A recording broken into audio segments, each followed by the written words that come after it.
got those lips like Aphrodite, and she's not easily excited. She like to talk during a movie. She like wasabi on her sushi. So specific. She likes the strangest things. My intuition tells me to let her keep making decisions. She does it naturally, so I will follow your lead. Hands down, my mind's made up, you're the best I ever had. Hands down, it feels so good when opposites attract. Hands down, I'm not one for getting too attached. Hands down, but my mind's made up, you're the best I ever had. We don't have too much in common, except we puff that marijuana. You got my head spinning like tie-dye, all spaced out like it's sci-fi. That good connection like Wi-Fi. Let me get to know ya. So specific. She likes the strangest things. My intuition tells me to let her keep making decisions. She does it naturally, so I will follow your lead. Hands down, my mind's made up, you're the best I ever had. Hands down, it feels so good when opposites attract. Hands down, I'm not one for getting too attached. Hands down, but my mind's made up, you're the best I ever had. I don't slow down, I'm too wavy, but I don't know how we both ended up tangled in this place, but I'm here to stay. I can't fake the wave, I guess it's safe to say that I got you. And you got some new lingerie, well that's thoughtful. I created a new Halloween for that costume. Loving how it pans out, I got a pair of cups, put your hands down. But usually I'm solo, dolo, act the fool. I don't know so-and-so, I'm home alone. If I was known to not go out, I'm not about to ask you out. That's not my route, cause it hurts to see rings on really bad teams. And love is just pain, I'm slave to these things, to all that. I will follow your lead. Hands down, my mind's made up, you're the best I ever had. Hands down, it feels so good when opposites attract. Hands down, I'm not one for getting too attached. Hands down, but my mind's made up, you're the best I ever had.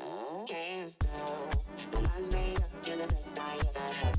Hands down, it feels so good when opposites attract. Hands down, I'm not one for getting too attached. Hands down. Ooh, yeah, yeah, yeah.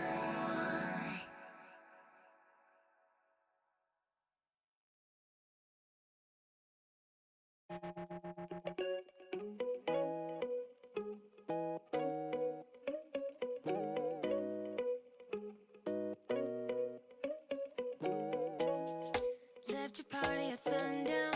You were nowhere to be found. Sip my bottle, heading uptown. Ooh, long way home, the back roads. No hands on the handle. Blew the red light like a candle. The wind undid my hair like it knew you weren't there. Boys like you never play fair. Don't play fair. I'm on a midnight bike ride. Best orders 2 a.m. Left you behind. How could you think we could just be friends again? I'm on a midnight bike ride. Best orders 2 a.m. Left you behind. Now that you know things can never be the same. City has no secrets. I know all the shortcuts. Now I'm lost looking for your touch. Used to be your night shift. Can't work out, I might just fly down here until the sun lifts. Found an empty street, sing myself a melody about how it used to be. The wind undid my hair like it knew you weren't there. Boys like you never play fair. I'm on a midnight bike ride. Best orders 2 a.m. Left you behind. How could you think we could just be friends again? I'm on a midnight bike ride. Best orders 2 a.m. Left you behind. Now that you know things can never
Good evening, everybody, and welcome back to some more Vulpis World Cup tournament side of things. SuperSonicBlur here, joined by Spready this evening. And today we're going to be going between the match between Poland and Norway. It should be definitely a good one here. I think both teams are quite stacked, honestly, when you look at both rosters, and I think we're going to be in for quite the long evening here. So let's buckle down and see how things go. Definitely. And just from my perspective, I run down this roster and there are names that I've seen coming up and keep seeing before. Chronophorus, Insane 2K for Norway. Poland on the other side of things, Blaziken, Zakobanana. All really solid names. Just as a quick look, that's not even mentioning the rest of the teams. But picks and bans side of things, we see the Morrigan and Ra. Ra's this god who seems to have just suddenly exploded back onto the scene. Is everyone just channeling their inner Wolfie, or what's going on with that? Well, he did recently receive some buffs. I don't think the buffs were strong at first, but sometimes they don't have to be major to make a major change in a way, right? I think it was enough to kind of open everybody's eyes. I mean, Ra's always been that solid god. He's never, I think, been in a bad position where you don't want to be picking him up. Now he's in a position where you do want to be picking him up, as opposed to, yeah, I could maybe play Ra. Yeah, it's true. I believe it was the slow cleanse and immunity to slows for just over half a second on the two. So definitely been a god that people have really liked to see. And there's so much you can build around the Ra comp. And that kind of seems to be where a lot of the gods that get in the first bans is gods that can very easily fit into most comps. The Morrigan literally is every other god. So there's no worries on that. Yamoja's super solid. Tsukuyomi and Nemesis, slightly different, who just kind of run the jungle and exert so much pressure. Without a doubt. I mean, I think when you look at a lot of the gods, it's especially in these types of tournaments, right, where the synergy is obviously there, but maybe not at the level as the pro level, right? And so you want to kind of focus gods that everybody somewhat feels comfortable with, while also they fit into a comp, and you can kind of build around some of the major picks, right? The carry roles, which is your mid, right? The Persephone we see immediately, and the jungle. Those are, I think, your two most important roles, right? Certainly looks to be that way, and the Persephone being left open is snap picked up straight away by Norway. There is no way they are letting that one slip through. Oh, it's good to be. Call it. We're done. We're done here. Let's wrap it up. That's it. Stream's over. Cut to credits. Peach it. We're out. I got the pun in, and that's all that matters. Now we're gonna have to see what ends up coming out for Poland. And they've decided on the Ram for their first pick, a super solid ADC, great late game, and the Kuzenbo to go along with it for potentially the duo lane, most likely duo lane, but can still flex to solo if they're feeling a little bit cheeky here. I think it's gonna go in the support lane. Sorry. I think Kazembo has kind of fallen off as a soul laner. I think most Guardians have in a way, right? Besides Cthulhu upon his release, but yeah. Kazembo support right now is one of the better aggression kind of supports, right? You blink in, you dash, you grab them, and you just push them through all the minions, and there's half your health gone in a blink of an eye. So.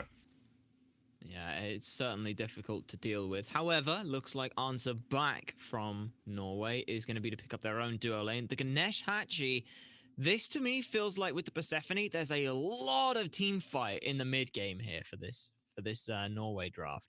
I actually really like the two picks going into the duo lane, going up against actually the Rama Kazembo.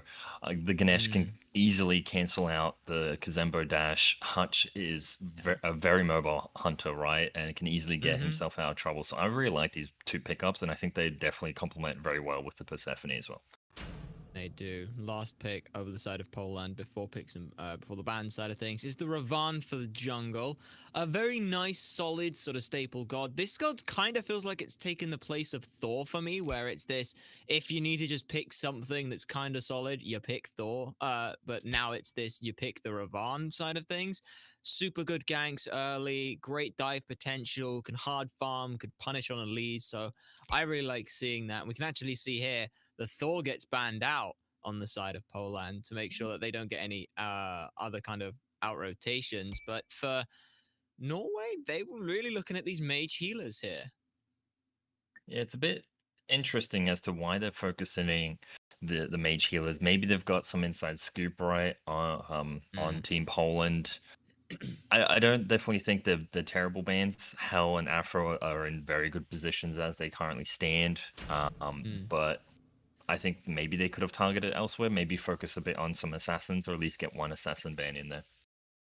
It could have done, as it looks like it will be the Giannis for the mid lane on the side of Poland. Unless they want to be doing some fun shenanigans with like Ravan solo, Giannis Jungle, Kuzumbo mid, all that good stuff. But so far, I really like both of these two comps. Poland have got themselves a good chunk of rotation capabilities now. They've got some great options to set up some fights, dive very effectively with some big, heavy-hitting damage from Giannis and Ravan. I'm really liking what I'm seeing. Now, Norway have finished out their draft, opted for tier Camazots here. Or, I mean, dive gods. Immediately, what comes into my mind, dive gods, and probably the two best at it. I think. I mean, Tier, I don't think is in his best state that he's ever been, but it's still a Tier, right? He can still do so much. And then Kamazots, I think, is in his best position in terms of actually being a jungler, right? We've always seen Kamazots play in the solo lane. We've hardly ever really seen him be a jungler, and right now I think he is in his best state as a jungler. So I like the picks. I think it complements the whole comp as a whole really well. You can see the game plan immediately just by looking at that comp. Yeah, and for me as well, for Norway, it's very much these mid-game fights that they want to look at. Tyr, fantastic mid-game for being able to rip beads. The Persephone, huge AoE ultimate that punishes members who are out of position or don't have access to beads. Kamazots being able to follow up on the dive. Ganesh, Dharmic Pillars just ruining everyone's day. Looks absolutely fantastic. So we'll have to keep an eye on how Norway do in the mid-game. Poland, though, they feel like they've gone just that one step further, going to a little bit later on with this Giannis Ram here. They are focusing a bit more to the later game. I think with, as you said, Giannis Ram, I think Vimana as well, who excels a lot in the late game. But at the same time, they've got the early game picks, and we see an interesting grouping here actually from Team Poland, looking to catch out the duo lane. Oh, I think they found them. Yep, if they can catch the Hachiman. Load took a long way round. He's going to find 4 available. He's not going to be able to get out of this. We'll throw out the Heavenly Banner for Poke, but beside you ends up finding the first blood. That's just unfortunate there. Damned if you do, damned if you don't. Load, though, decides, you know what? Fair enough. You got the first pick. It was cheeky. I'm not going to end up picking up EI Jutsu. Instead, I'll take the L. I'll get back. So Poland find themselves up rather nicely early. The main thing for me looking at that is those stacks on those blessings. That's, to me, more important than this early gold. It definitely is. This early on, I mean, the Vimana's already got 4 stacks on his Warrior's Blessing, which I think is, when you look at blessings, is probably one of the strongest ones, right? And having that 4 extra stacks can really make or break sometimes the solo lane. So definitely big there, and I think for mid and the others just in general as well, as we see the Kazembo doing exactly what Kazembo does, dashes in, a beautiful roll from the Ori shell being popped, but the big elephant will get out, but just a bit of his health. That was all just because of that XP from that first blood. Genuinely, that's what it is. Both teams started for the Alpha Harpies. However, because of the fact that there was just that little bit of extra gold and XP ticking through from the first blood, that meant that they needed even fewer minions on the first wave to grab this. And now, to be fair, Norway have done a really good job of holding there. If they'd have lost another pick in that instances, then honestly, it'd have been lights out for 90% of the duo lane for the rest of the game. It'd be rather difficult to get in. You'd have to see Chrono Forest come over and potentially look that side to try and alleviate pressure. Meanwhile, mid, looks like Goldie's trying to get a little bit aggressive themselves. Will force Eddie back just a little bit. And talk to me about this mid lane then. We know Persephone's been banned a lot, but how is it that she's become so much of a dominating force to be banned so often? One simple thing, there's stupid little flowers, to put it lightly. I mean, I hate those little guys. They're just so incredibly strong. I mean, you can stack them already from minute one, right? So the moment you get into that first wave, you're already, you know, half of your health can be potentially gone with the wave cleared as well. She's just so much. She's just so good at putting on the pressure in the mid lane. She's not exactly the most mobile god. She does have her kind of leap, but it isn't necessarily the best, and it can be easily picked up. But the amount of damage that she brings, and the amount of control and pressure, it's just sometimes a bit too much. Yeah, it certainly looks to be that way. As duo lane, we see again Sumo Slam trying to just put that Ganesh out of position a little bit, but good work. So far, they are still holding themselves in a fair enough position. Solo lane has been as quiet as we expected, but Blaziken has done a very good work extending the lead on those stacks on the Warrior's Blessing. Tier not able to get quite as good a time as they want, but they are up in Chalice Oracles, so the small little victories will have to do for now. Gold-wise, still sitting pretty much on just that first blood for most of it. And is this okay for Norway? Are they fine with just sort of coasting for a bit now? Definitely are. I mean, losing first blood, especially that early, it's going to hurt.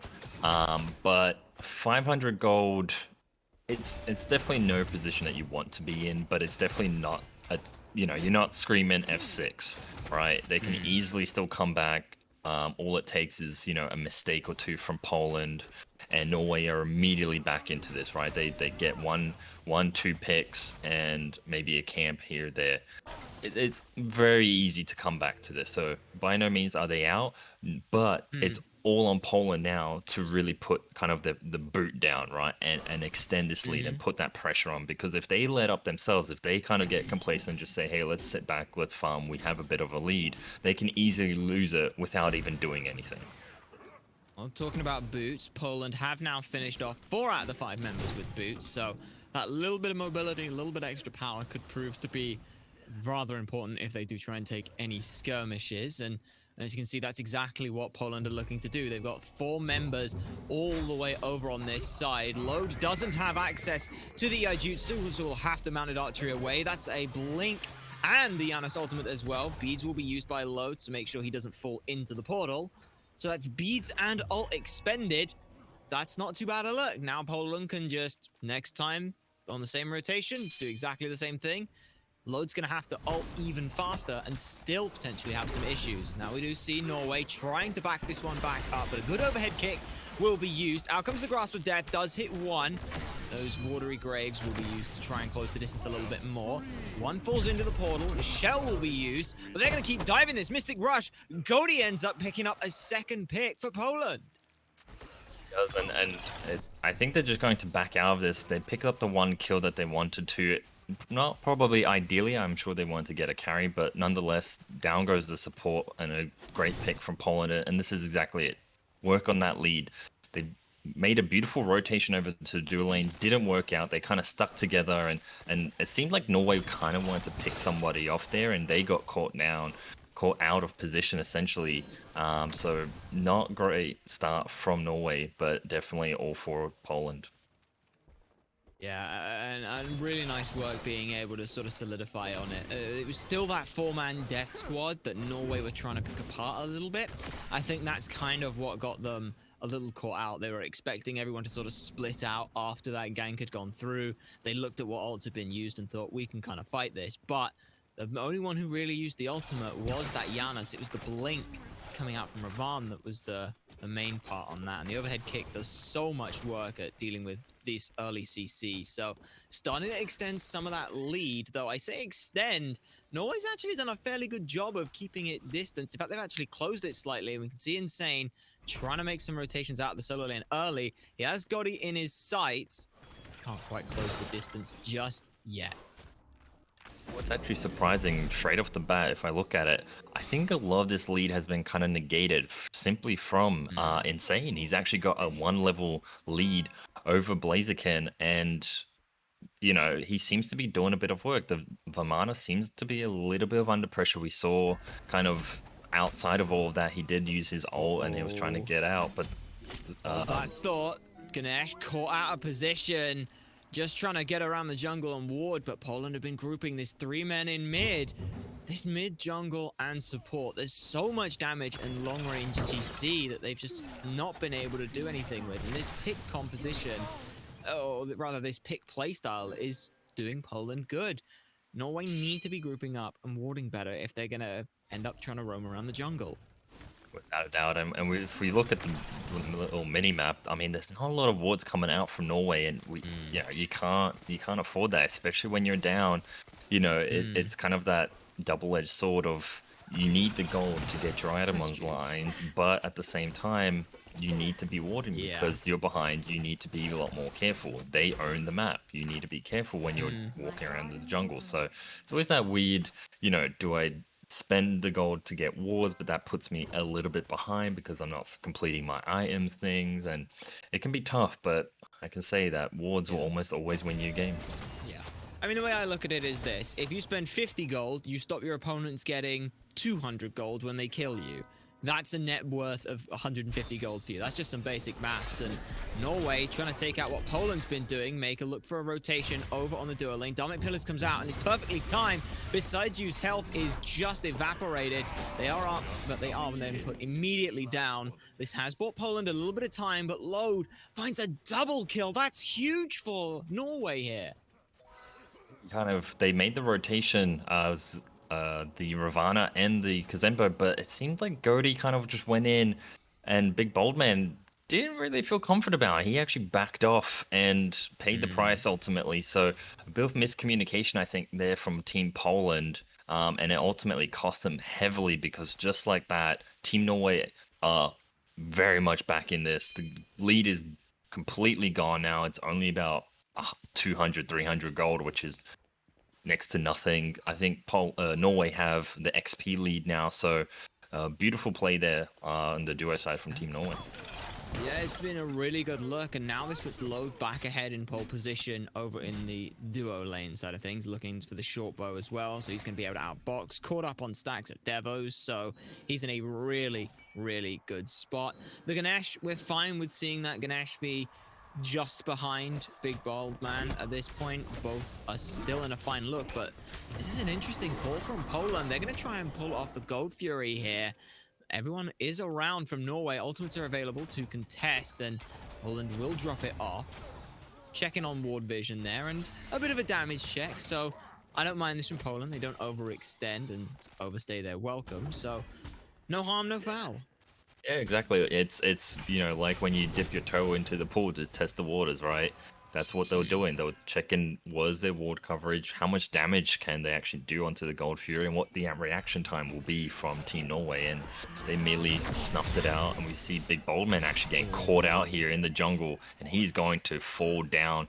Eddie picks up the kill, so beautiful pick there from Team Norway. Norway doing what Poland did. Now they're trying to aggress a little bit further onto the red buff. Unsuccessful on the steal. Beside you is now beside their jungler, so they're all in a nice spot. Norway not really able to do too much with this pick. They were looking for a little more. I'm surprised we didn't see them potentially try and pull the Gold Fury here. That could have been a good time for Insane to be able to make a rotation to mid, but well, they've clawed their way back in at this point, and that, I think, for them, at this point, is a good enough win. But keep an eye here. Goaty's on this left-hand side, but spotted out on a ward, and that's why we buy wards. Last time, Goaty made that a similar rotation. No wards, cost Load beads and ult. This time, he just gets to back off. Yeah, Load definitely learned his lesson. But as you said, I mean, it's working out in the sense of, I think why Team Norway didn't go for the Gold Fury there is because they only, Team Poland only lost their support. The rest of them all had ults, they all had their relics, so I don't think it was it wouldn't have been the easiest, let's say, Gold Fury to get, because you've got Giannis, you've got Ram, who can, snipe from a distance and pick that off. Yeah, I guess that is very true. I was looking at this thinking, oh, it's a 4v5. You guys can fight this and bait them in, but Giannis doesn't have to exactly get close to steal gold. Neither does the Ram, and Goaty going in with the Mystic Rush. Sure, it would be a kind of ballsy move. However, you get mitigations on Mystic Rush. You still have the overhead kick. You have damage coming in from the rest of your team. You wouldn't be in the worst of spots. to necessarily deal with that. So 3-for-3 reads the scoreline as we come into 12 minutes now. Game is even in its entirety. Norway have battled back hard to make that happen. Haven't seen anything out of the solo lane at all. No rotations or from the solo lane or to the solo lane from anyone in a major way, and that's a little concerning to me. I don't want this tier sat in solo lane this long. Yeah, I think when you look at the matchup between the tier and the Vamana, the tier definitely has the upper hand as it currently stands. We see the Giannis coming out, so Team Poland trying to run something down here as Chrono Forest was kind of looking at the red buff from Team Poland, just kind of see maybe he could get in there, but ultimately it's a wash. But at the expense of the Giannis ult, which I think I'll take that. Yeah, I'll take that. And it doesn't really favor either side there. The Giannis with 30% CDR as it currently stands. Sorry, 40% CDR as it currently stands will be fine. Push back, Chrono Forest will have to devour his way out of that one. And this is just nice. I like seeing this from Poland. They've played a lot more focus around this Gold Fury, and it does look like both teams want to try and objectively fight for the Gold Fury. But my question is do either one of these teams have the upper hand in this 4v4 to really try and push for that?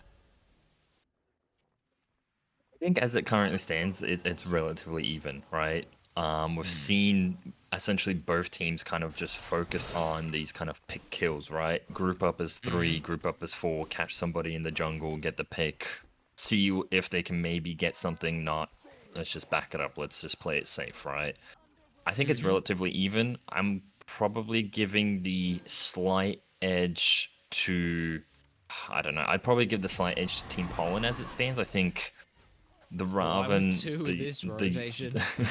Raven, the Giannis, the Kazembo, the Ram, I think deal just a little bit more damage currently than Team Norway. Yeah, which I guess leads to my next question is when do we get these solo laners coming into the mix for the 5v5? We see Insane with the sledge now, so that to me screams I want to rotate and get the most out of this, but for now it looks like they're just opting instead to go for some proxy farming, but might be getting caught out here. Insane fighting 2. Will push back both of them in a fearless move. Looking to try and constantly invade, but Norway playing this, they're splitting the map pretty far and wide, invading on both sides. They know that they've got vision on 2 members from Poland over on the right, so they look to aggress left.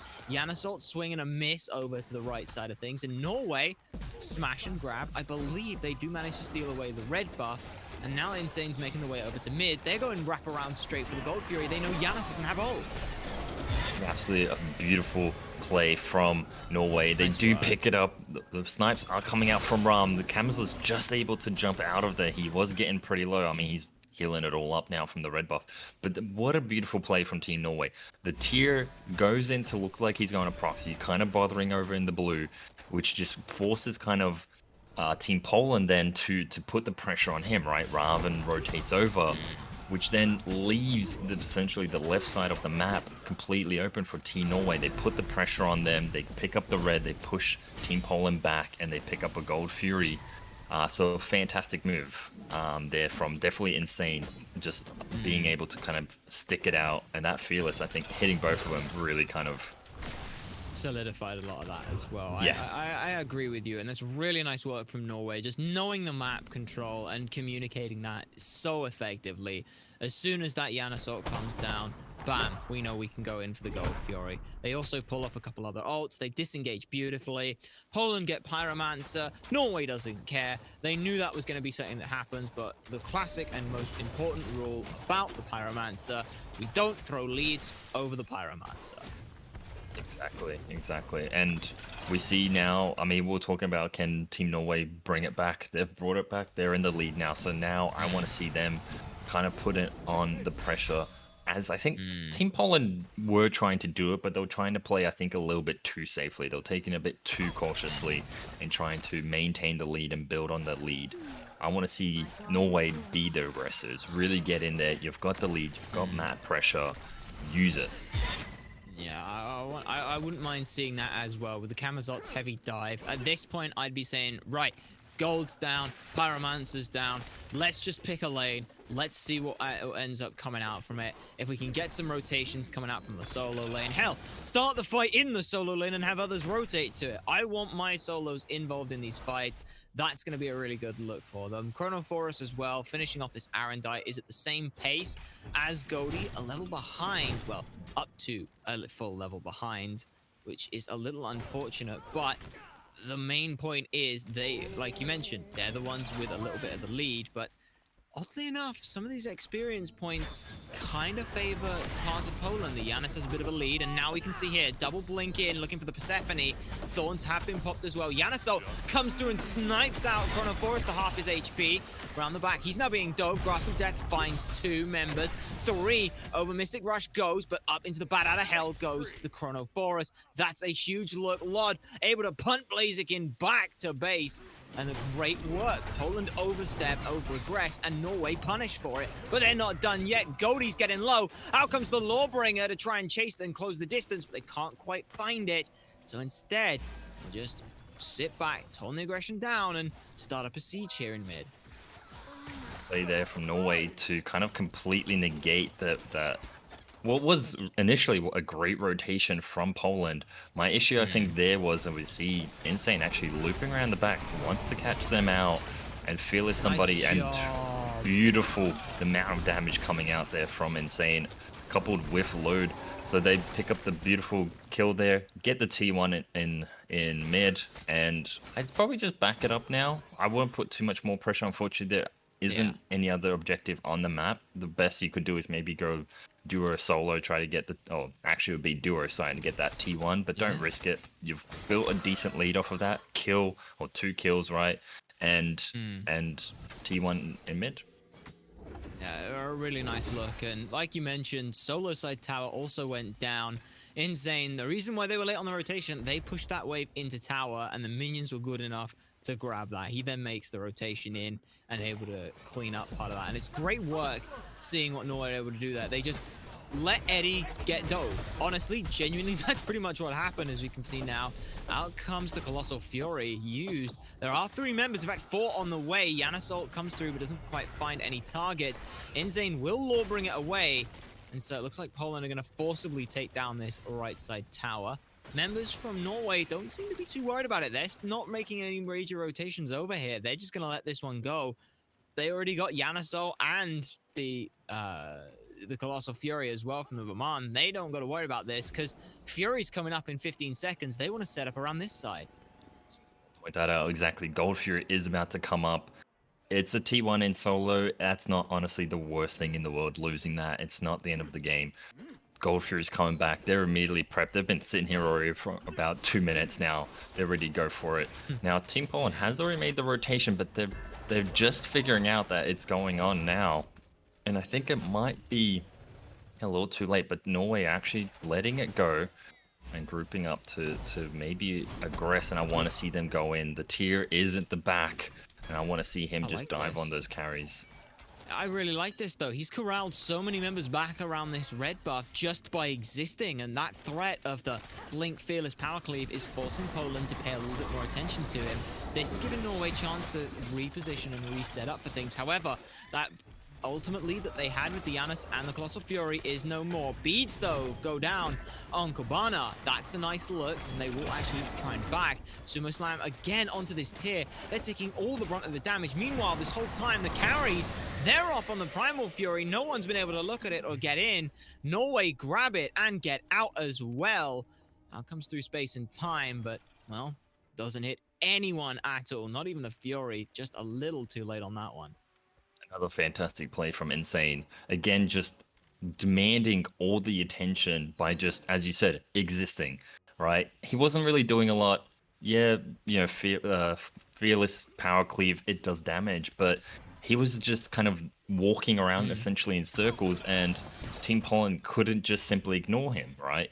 He was putting in damage, and it was just tickle. He was kind of just, all right, let me just brush this off. I'm going to continue to be here because it is, as we see, Poland trying to make something happen here. Chronophorus gets kind of low from the blink. Mystic Rush actually goes the other way. Bat out of Hell will be used, but Rom's up into the air. Should be able to find the snipes, but he can't do it. Yes, he can. Never mind. Blink be damned. That is not going to get you far enough away.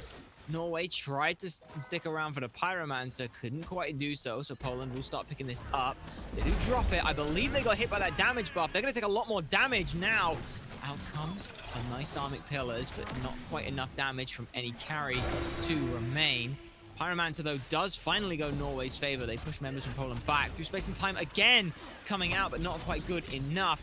Clear the path, goes straight into the face of Ravan, and they're on a full-on dive here using those portals. They are on a full dive, but Team Norway have managed to actually back off enough, which means Poland are just going to let it go. There's a bit of a sloppy team fight in general there, especially from Norway. I think they couldn't quite figure out or agree who exactly they wanted to target. But again, Insane was just up there in their faces doing a fantastic job, but it was ultimately the carries, the damage dealers from Norway that they couldn't really, you know, sort themselves out. So they got to clean that up for the next big team fight, because I think they're pretty lucky there that Team Poland didn't go for the Fire Giant there, which I think they could have easily gone for it. 2 members down from Team Norway. Yes, I think 2-3 members were pretty low, but there was a very big window for Team Poland to get that Fire Giant, so. Well, Fire Giant does appear to be what is being looked at most. We can see the warding is going the way of Poland for now, but immediately answered back is where we are looking at the ROM. Starting to chew up some big damage numbers at this point. Got the full Kins, got the Odie bow, and Atalanta's bow, so expect this ROM to become a priority target to deal with this tier. And I think for me, you mentioned that the tier was existing and starting to be able to deal with that. The big difference in this engagement was they were used to it. They knew that tier was around. They knew what tier could do. This time, they're like, okay, if tier's going to do that, well, let's just fight him then. Or let's just ignore him and go on someone else. He's threatening to do stuff. Let's make him do it. We see again, 5-man grouping up. Looks like Chronophorus is caught out. Great CC. Clips him with the through space and time. Ram should be able to find it, but he doesn't need to. Instead, Mystic Rush will grab it. Ram now trying to do what they can, just on whoever is in front of them at this point. 2 members now locked inside the cage. Beside you finds Edgy. That's a really nice look. Sumo Slam back in, creates enough space. Lot ends up falling as well. Poland are picking apart Norway here. And now Norway, now Poland just need to back it up.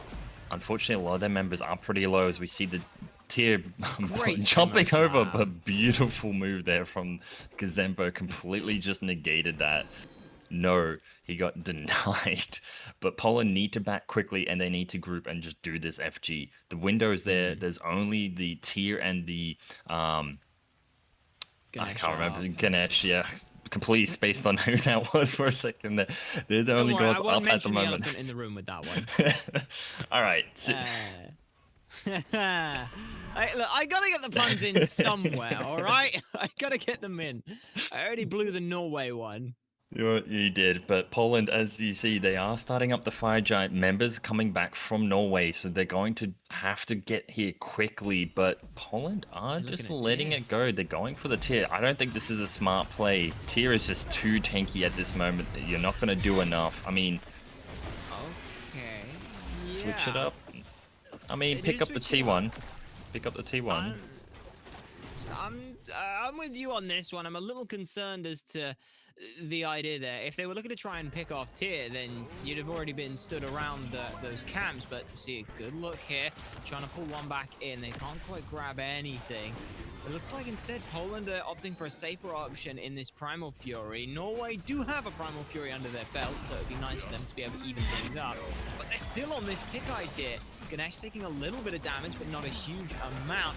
There comes the Watery Grave trying to disrupt and create space. Poland are doing a good work of splitting up Norway, but Norway are answering back better. Big Bold Man ends up falling first, and that is not a great look. Chronophorus now able to dive on their own. They are incredibly low around the backside. Blaziken will find one, but Chronophorus ends up trading out his life fantastically. Blaziken does finally find the pick onto the Ganesh, but now some of these carries and this damage is finding its way into the back line of Poland. Blood cleans up the kill, and it's a 3-for-2 in Norway's favor. But Insane is not done here. He's going to pick up this kill. Eddie, Oh my, there we a go. little bit sloppy. Eddie finally does pick it up. Load is on the Gold Fury, and I mean, that fight, it could have easily gone anyway. And I think for Poland, it all begins with them dropping the Fire Giant for a tier, which I'm still baffled by. I don't know why you would ever drop a Fire Giant just for a tier, because you're never going to kill the tier. Simple. Then they were If that was a looking. carry, sure. Yeah, I mean, if you're any other god but the tier, okay, maybe the Ganesh should probably ignore as well. Then they made their way over to Gold Fury, we're looking at that, and as you said, they're kind of continuing on with this pick mentality instead of actually leashing the gold. They wanted to get some kills, and I don't think they're really too much in a position to be forcing the fights here, right? They're a little bit behind, they're even more behind now. As you see in the grass, it's kind of swinging obviously Norway's way following the 4 kills and the Gold Fury, but Poland aren't really in that kind of position. They need to be taking these windows where they can get an objective, whether it's Fire Giant, whether it's Gold Fury. They need to just do that instead of focusing the kills. The kills aren't ultimately going to win you the game, it's the objectives. And that's an objective going the way of Norway. Nice push back in. Blaziken ends up falling low. And there comes the Cursed Onk to make sure they're taking a huge amount of damage. Can't quite find the last hits in. Chronophorus is trying as best they can, but some good work and peel from Poland will end up saving their life. Chronophorus now trying to juke away. They will be able to get away from this ROM. Eddie ends up returning favor to beside you. They fall down. Lod finds a second double kill of the game. 3 clean picks now for Norway. They're chasing away Godin. There's the Blink Force, and that should be good for them. Eddie has to back, but the rest of the team could look at this Fire Giant. Immediately go for it. I don't want to see anything else but this Fire Giant. They've opened up the window for him. 4 members are here, all of them pretty healthy, and it all started with Blaziken who initiated, and he got, quite frankly, blown up. I mean, a beautiful couple relics there from Team Poland, Good catch which of the actually... dash. He's gonna fall. That he kind of hung around there, was looking if there was an open window, right? Wasn't there, ends up falling. But going back to that fight, I mean, Team Poland did a good job of keeping Blaziken alive. I saw the shell go out there, right, and beautiful CC, but ultimately just opened up the window of not having Blaziken around. That Team Norway were able to just completely run everybody down, and they pick up the Fire Giant. They're now going to pick up the Phoenix. I think...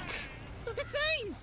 He's just off fighting 4v1. Grasp of Death comes out, stopping everyone from getting back to base. Little unfortunate on ripping the Persephone out here, but they've got more than enough time. They've got 2 towers in mid to be They've got the mid tower, they've got the left side.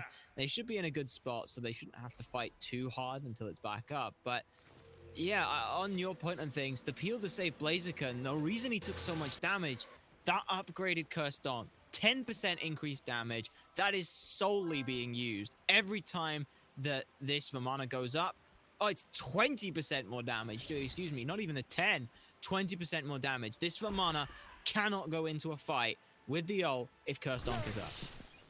I actually really love this pickup, and I think it's obviously to target the Vamana, right? To target Blaziken, but I think it works so well in this comp when you look at the fact that you've got Godi, who Raven has heals, you've got the Ram who has heals, right?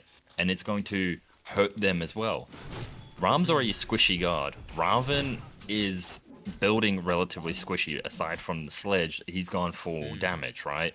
They're gonna go and get blown up because I'm sure that the Ganesh is going to position himself where he can hit as many people with that Cursed Onk as he can. Obviously trying to get the Vamana, but he's going to want to get as many as he can to really dish out the damage.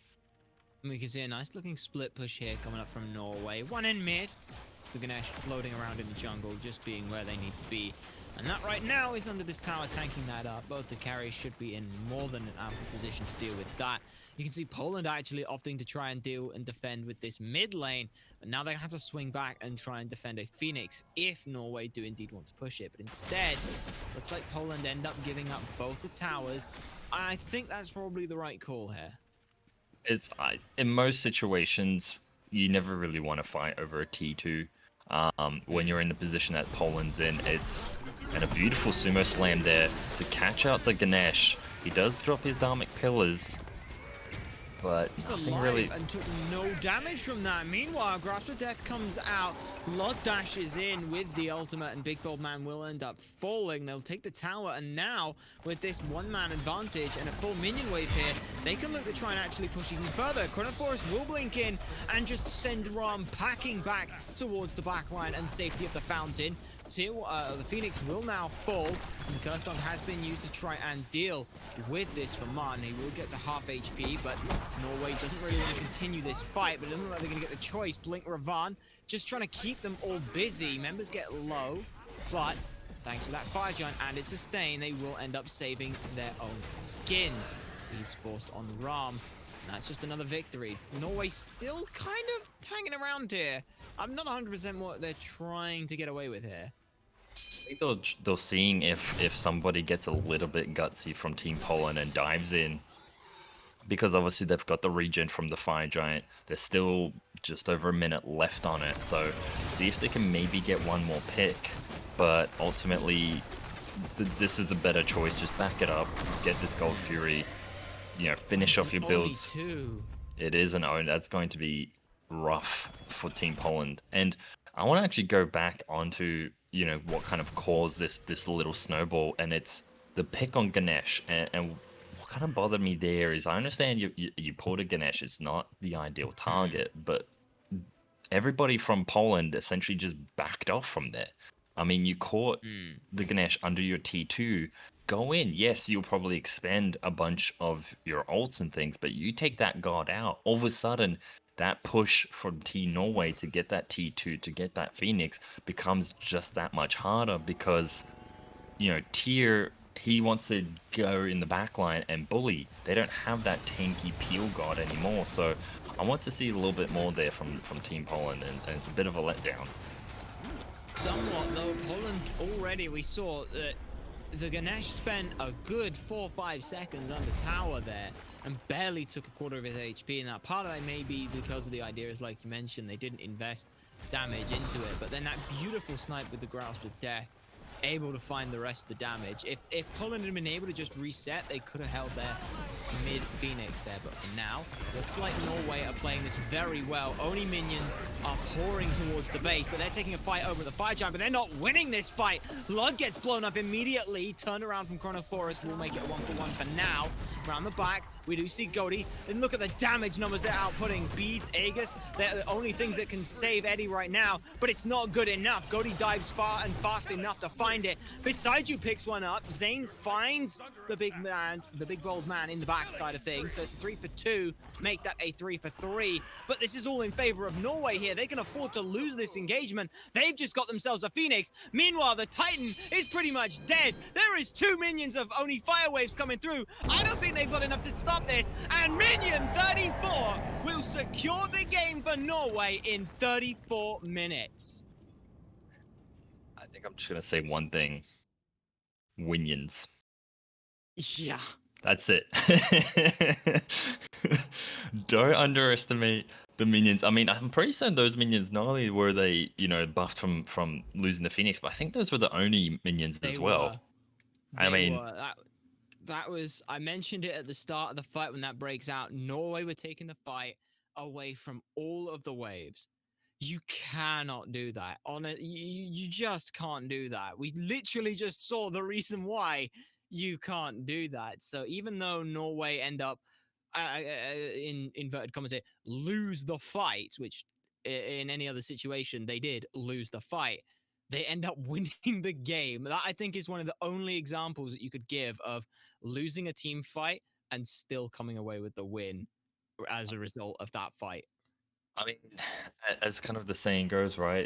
It's not about how many battles you win, lose, things like that. It's about, who wins the war, right? And Norway, I think they won that last fight, to be fair. If you look at kind of who stayed alive, the Tyr, I think he had an absolute phenomenal game. I mean, Insane was just all over the place, all over their backline, and he was still very much alive. And I think it was just the 2 carries from Team Poland, and they probably wouldn't have been able to do too much there. But, they just wasted the time perfectly. And, I mean, we didn't even pay attention enough to know that there are minions just barreling down, and they get the win.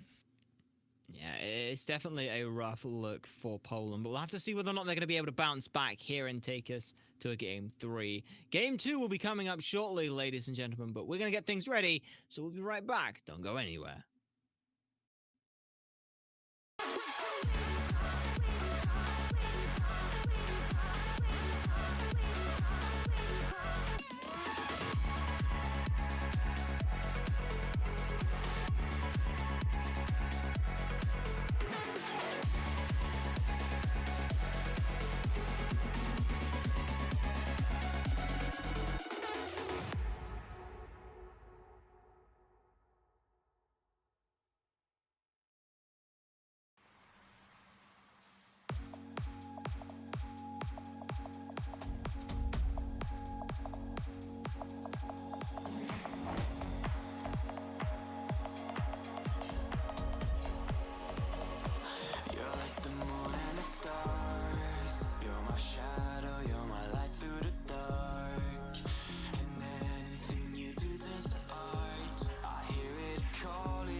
Welcome back to the match here between Poland and Norway with the Vulpis World Cup.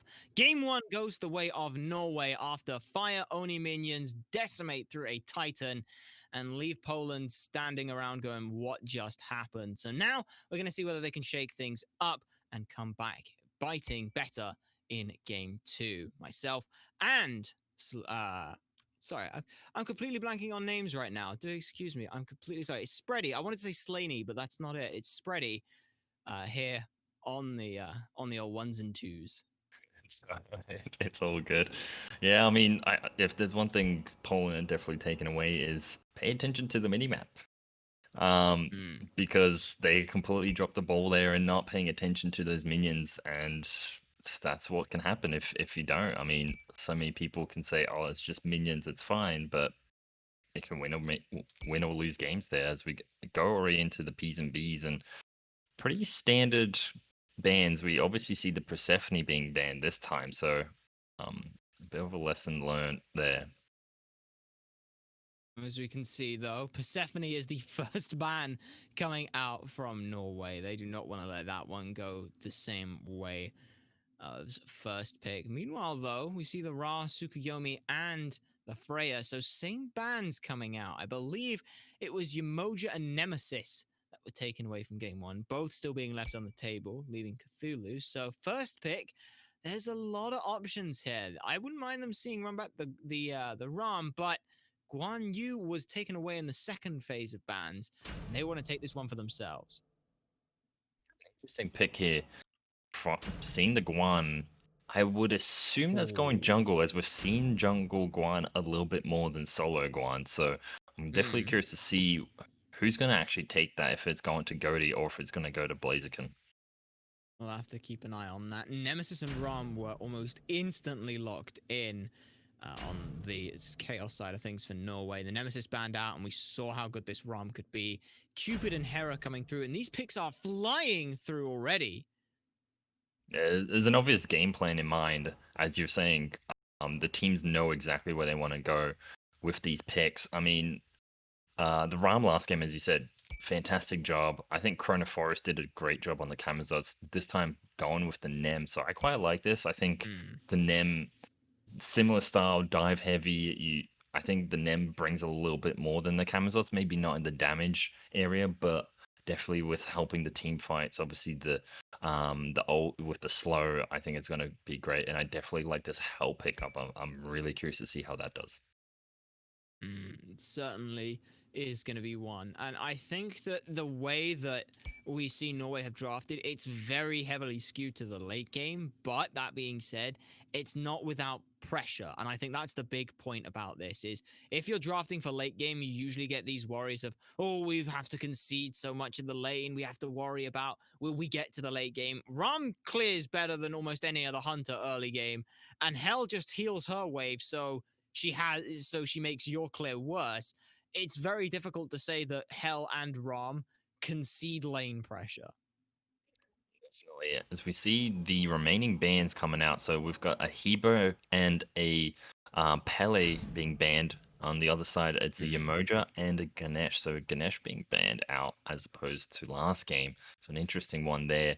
And then a Sun Wukong being picked up for Team Norway. So solo. And we have to imagine this is going to be the solo side of things. Sobek and Ratatoska have been solidifying the draft over for Poland. Still a little bit of ambiguity on the Guan Yu and Sobek. Most of those gods can play multiple roles. In fact, actually all three of the roles, if you really want to flex it out, of solo, jungle, and support. So for now, we'll have to wait and see. Who can play solo as well. You got the Rat who can play solo. So keep that in mind. Like I said, they can. The Rat, Sobek, and Guan Yu could all play support solo, or if you really wanted to be big brain, you could throw every single one of them into the jungle. So we're just waiting on the last pick, which looks to be the support pick here coming out for Norway. They've hovered around a couple of picks. So far, they've hovered over the Kumbhakana, and now looking at Jin Chen. Both not too bad. My main thought is something that can really try and abuse Hera. Hera the one thing that she lacks, it's mobility. She does have the shield that can kind of help her with if she's getting dived, but not having that mobility can definitely hurt her in a lot of situations. And I like the Xingtian pickup. I think he's going to complement very, very well with that Nem, who I expect, along with the Sun Wukong, who I expect all three just to be really heavily focusing. Dive. The Hera, yep. Exactly. Yeah, it's a super heavy dive comp, and then you can always fall back to the Hell for healing. Ram snipes can deal very, very effectively, helping out just a little bit more with topping up some more of that damage. It does look like we are going to see this Guan Yu solo, though, so it's going to be the Ratatoska in the jungle and Sobek support. Everyone else going pretty much where you would be expecting them, and I guess I could ask the question. I never got to do it the first game round. Are we going to see Poland pull it back and take us to a game 3, or do Norway close this one out in 2? It's a tricky one. I think both comps have good sides and bad sides. I'm not confident over this Guan solo. I just don't think, as the god stands, he's in a fantastic position, but Blaziken is a very good player.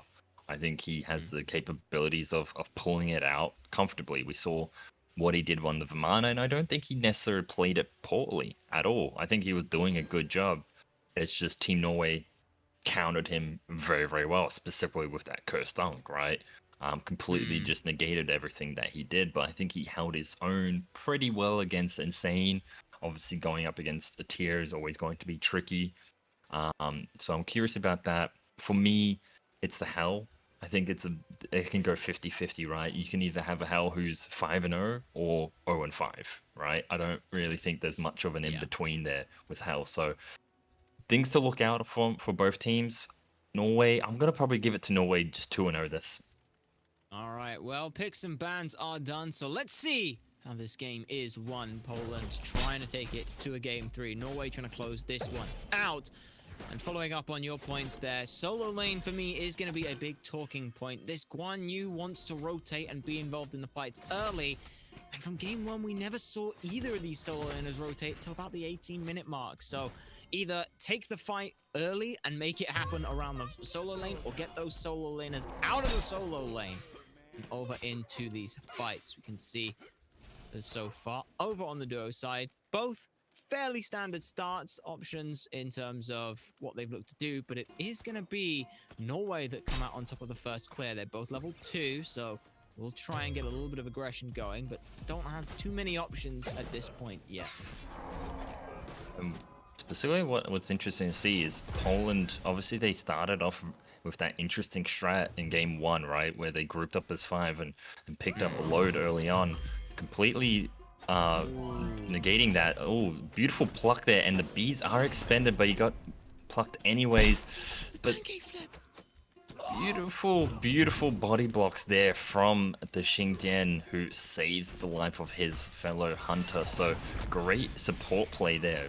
Absolutely brilliant to keep the first blood from falling.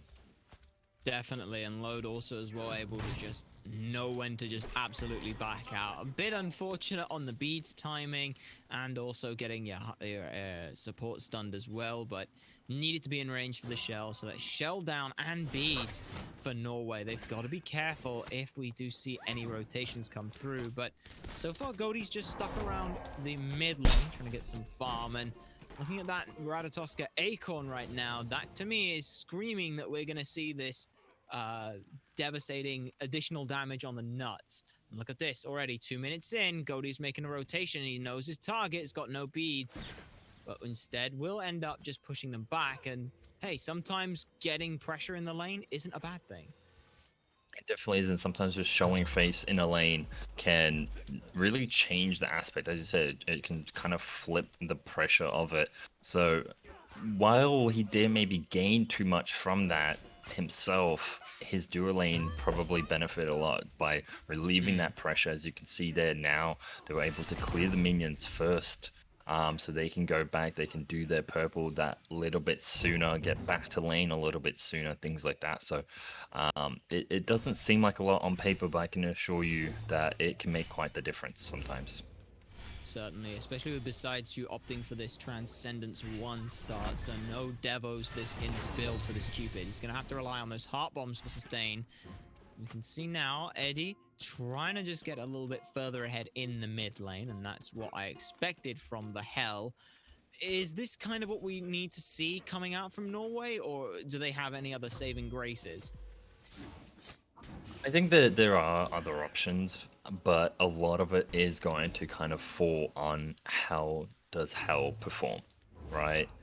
It's, as I said earlier, it's kind of a make or break god. As we see the rat now diving in, uses his blink beautifully, takes down the first blood, Nice gets job. Eddie, and Hera with the giant will kind of chase down the Nem, but ultimately kind of just lets that go. But beautiful first blood going in the way of Team Poland. Goldie with the beautiful blink and picking up, I think, the most important character to kind of stop, and which, as I've been pointing out, is the Hell. So beautiful play there. I agree. I definitely agree there. And we can see the benefit of this Acorn, but hold that Load. Gonna just respect the damage. Not gonna ult for it. Knows that he should be safe. Will have a shell expended for him. But that's Cupid ult down and trying to get some aggression going here. We do see the supports making a rotation. And part of what going back on that rotation in mid was that blink and then that full long range stun coming out from that Acorn blast. We have a look quickly at the Acorn that Goldie has opted to build into. This Acorn gives you 5 Acorns instead of the 3 in the spread, but you still only need to hit 3 for the stun. That right there is so big, because it means that at max range, you can still almost guarantee a stun on a target. And a long range stun on a god who just wants to be able to close the distance is fantastic. It definitely is, and I think that nut was created for myself because I can never get the stun off. But we see Get it going again. again Goaty coming around and picking up Insane, who wasn't even aware of it at all. He was just kind of in a slap fest against Blazik, and both of them were actually pretty low. So both were dishing out a decent amount of damage, but Goaty absolutely coming in unguarded, unaware, and picks up a second kill, which is fantastic for him. Gives the Guan Yu a little bit of lead. So fantastic job. And here he's not done at all. He's coming in again, picks up Eddie for the second time. Will get tossed into the T1, but he's immediately out. And this could be a second kill in the mid lane. Pluck ends up finding one, but I believe Furious Roar on the backside ends up picking up the Hera. 2-for-1 trade-off, though, is totally fine. And Goaty now starting to run more and more of this map. This is a very scary look. If this Ratatoska starts keeping up this level of pressure, then you've got problems. Hell's now had to start sitting back and conceding the lane. 2 kills down, or sorry, 2 deaths down is not the right, a great place that you want to be. So mid lane pressure could start to be exerted elsewhere. And if this Cupid, who's already having a fine enough time in lane, can start getting free pressure just from having that mid lane have a little bit of pressure, things get very scary. Norway have to find a point to try and fight back into, but given how late game their jungler is, how are they really going to try and do that right now? They need to simply play it safe. This Hell, I would say the Hell needs to ward up, but it's difficult to ward up against a Ratatoska who obviously has his global ultimate. He can be, but where the Pyromancer is, to use his ult and get into mid, and you don't want to be wasting wards on a Pyromancer at 7 minutes. It's just, you know, you don't want to. But for everybody watching, I will immediately say, this is how you play Ratatoska. The moment you hit level 5, you go. And you go hard. This is exactly how you do it. 3-0-1. He's been a part of every kill for Team Poland, and a fantastic job so far. He's completely controlling the game. Just him. Yeah, and as well, not to mention that he's had some great support following up with the damage, especially in these mid lane engagements. Big Bold Man able to just... Big Bold Man starts that engagement, which he's already knows Goaty's on his way too. So whilst Goaty wants the fight to happen, someone else is making it go down, starting to put people out of position, try and force some abilities going down. So Goaty gets that free chance to free cast. At that point, the way that Poland have been able to play this has been so well and so well focused here into this mid lane that that's where I was asking, is there anything Norway can do? Do they try and ride out the pressure? Do they try and pressure another lane? Because it's very difficult to keep fighting in mid lane if every fight you just end up feeling like you're getting further and further behind.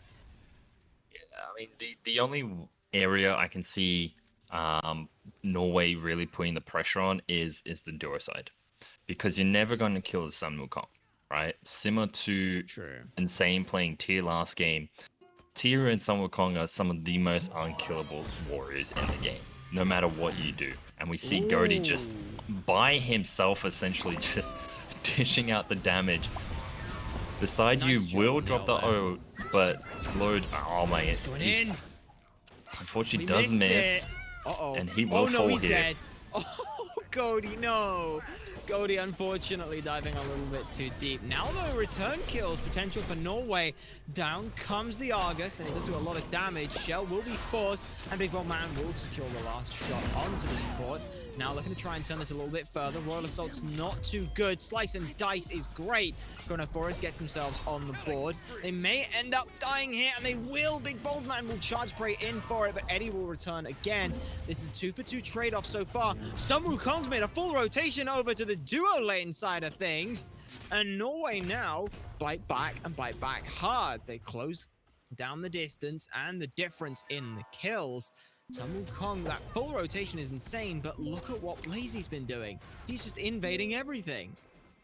And I mean, he's got an absolute free window here. The minions just chipping away at that tower while he's taking away, you know, back harpies and everything, and he can, why not? But as we saw from that fight, I mean, beautiful play from Low to just completely negate and stay alive there all the damage that was coming his way. I think he did a fantastic job, but as I said, for me, where Norway can really kind of make a difference is this dual lane, and it's where they need to put their focus on. Unfortunately, it actually came from a counter rotation. Gody with a beautiful gank onto Load, who just the amount of damage coming out, but Load obviously played that fantastically. Beautiful counter rotation coming from Norway, and they kind of put themselves now back into this game off of one team fight in the duo side. So for me, that's their focus, duo side. Yeah, it looks to be the case, and he gets them in a really nice spot. This is kind of that sort of gasp of breath of, we can fight, we're okay. It's that little bit of time that they can hold on, but Ratatoska around the backside, trying to get something, goes up into the Yggdrasil to try and find whatever they can, but there's no fight to be had. Argus did come down as well as the Fury, the Whirlwind of Rage and Steel, so got to be careful. Chronophorus did get low, and again, like I mentioned, that long-range stun hit both members on the backside for Norway, so they really do have to worry for that. But Nemesis, though, getting that pick and 2 assists over on the left-hand side is a really nice look to try and get them going. They've got Stone Cutting and now this Golden Blade, so they're fast, and they can start chewing through pretty much anyone. I'm gonna have to give you admiration for pronouncing the ultimate for Ratatoska. I don't think I could ever do that. For me, he goes up into the tree. He goes into the tree.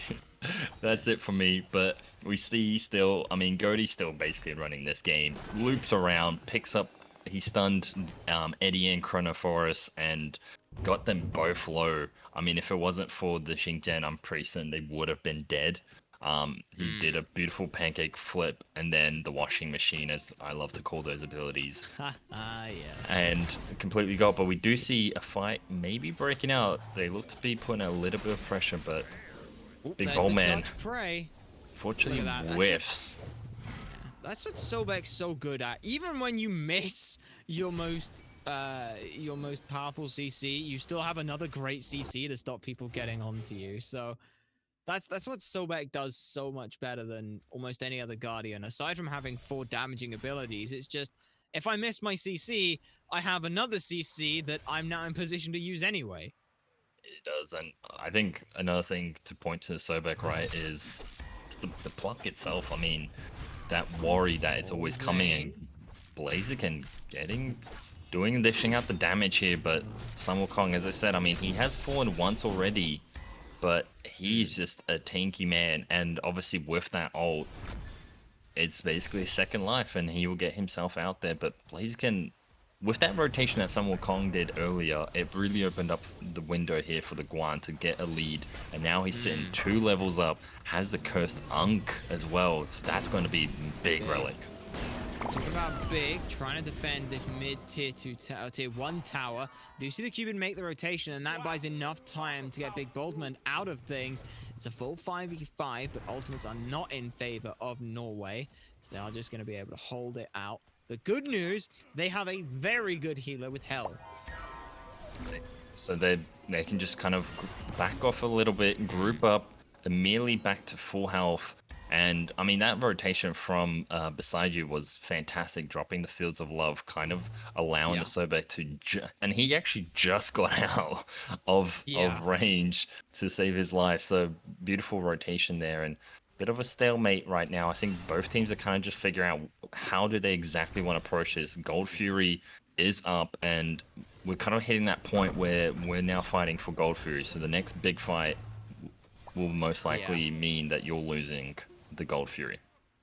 Yeah, it might even be that the next big fight is around the Gold Fury. Ratatoska trying to back with a little bit lower HP than they'd like. It's still kind of a semi-siege of, we'll just poke out in mid lane, and with the Ratatoska backing, Poland are going to try and pretend that Rat's still around, feinting this out. Guan Yu still doing fantastic work. Gets pancake flipped, but is totally fine.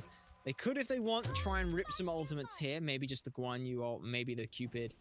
When they get their ult back online would be quite nice to see. But for now, it looks like both teams have just gone, guys, why are we playing Assault? This is a conquest, and splitting back off to their waves. But Blazy's already looking to try and make some progress. Does go for an invade, doesn't get it off, but already just trying to be Guan Yu and exert huge pressure.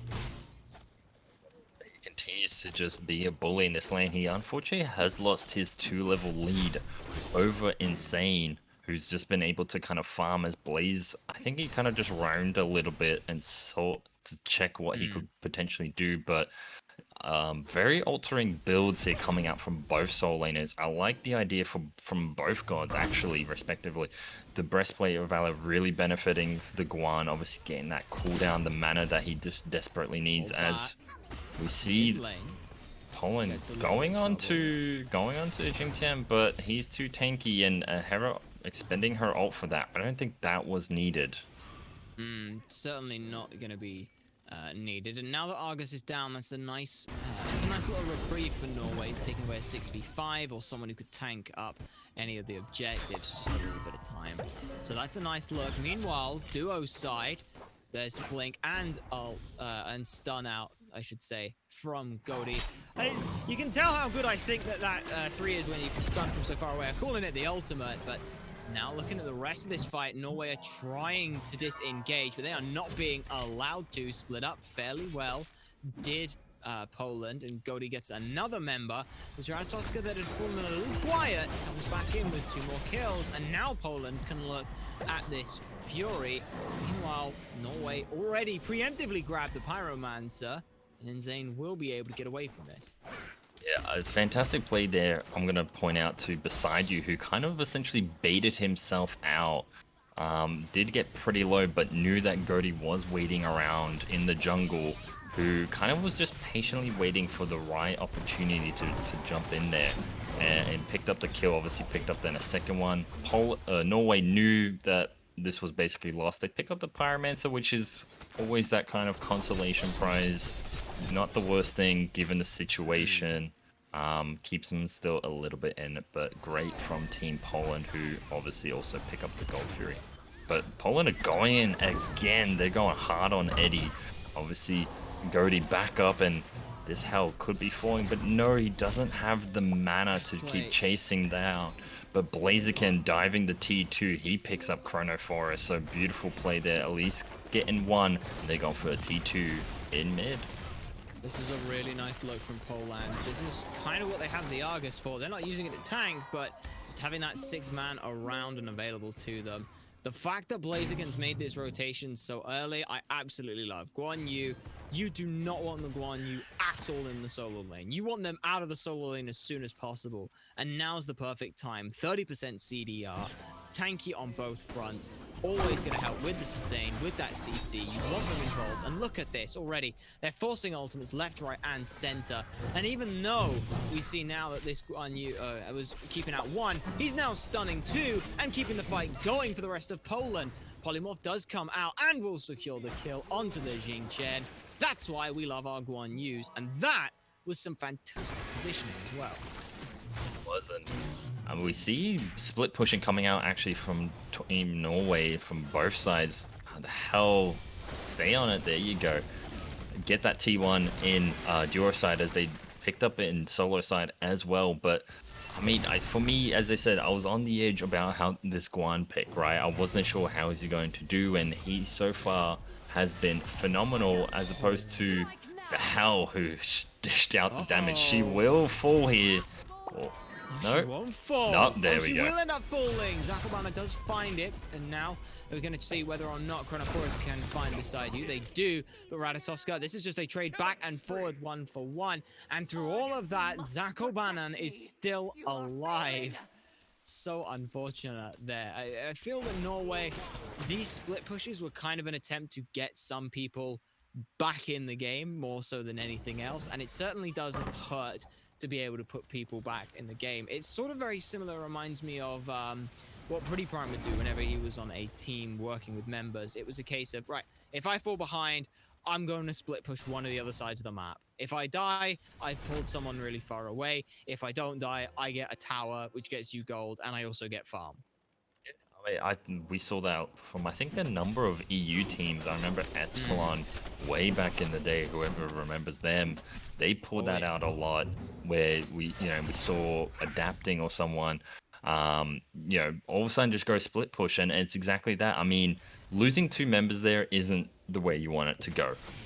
I think no, if of Eddie course. if Eddie fell, that's not obviously ideal. I think it could have just backed after that T1, but picking up two T1 towers is not the worst case scenario. It gives them a little bit of gold as we see Nice Team Poland choice. grouping up.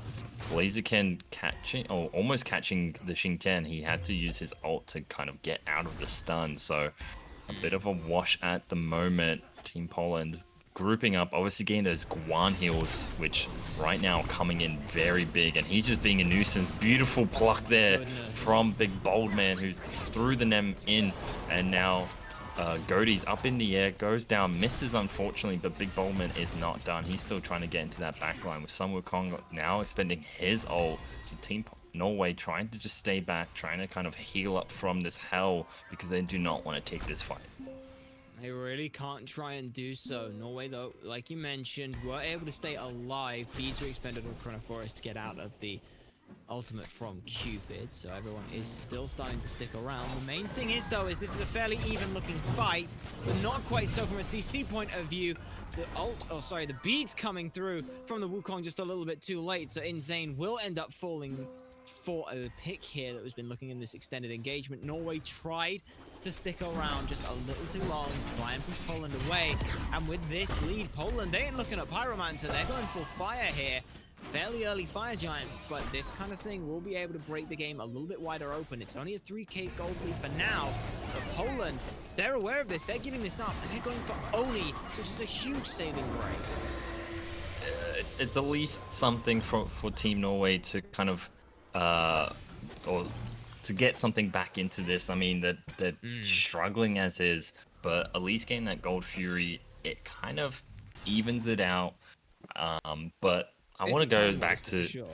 it is, and I just want to go back to that fight because there was a beautiful play, beautiful communication from Team Poland. I mean, the pluck came out from the Sobek, and immediately Guan jumped on his horse and just dove the backline, which completely stunned the entire Team Norway, and kind of prevented them from really getting in and helping Insane, who ended up falling. So great communication there, and Team Poland definitely seemed to be much more on the ball with this game as opposed to game one, where their team fights were, I think, a little bit sloppier. I think they kind of need to get themselves in the groove. Now they've hit that groove and they're in their stride. Certainly looks to be the case. They've got a fair few towers to be able to pull down as well, so expect to see that happen. These Oni Fury waves, while a little bit of a time waster, as I mentioned, it basically means that they're not going to be able to siege a Phoenix, but depending on how Norway want to play this, they may still end up being able to do so. Left-hand side, minions pouring in, that tower is being chunked away at. Poland opting to play this one fairly reserved. They've gotten the towers down on that side of the map. They've got Guan Yu pushing up. They just want to back up, buy up, and get as strong as possible for any kind of siege that they would take. I'm fine with this. I mean, you're picking up the remainder of the towers. That's quick math, 4.5k gold if they pick up this tier 2, right? You've got something like that. I'm terrible with math. 3.5k, 500 plus 1500 plus 1500. That's 3,500 gold. So yeah, that sorry, doubles their gold lead pretty much. It That's does. I'm literally terrible double their gold lead. So but that's you look at it, and they've still got 3 minutes of Fire Giant. Easy, easy. Why not? You make a good point. But so talking on the siege side of things, how is both the offense and defense here for Poland and Norway respectively?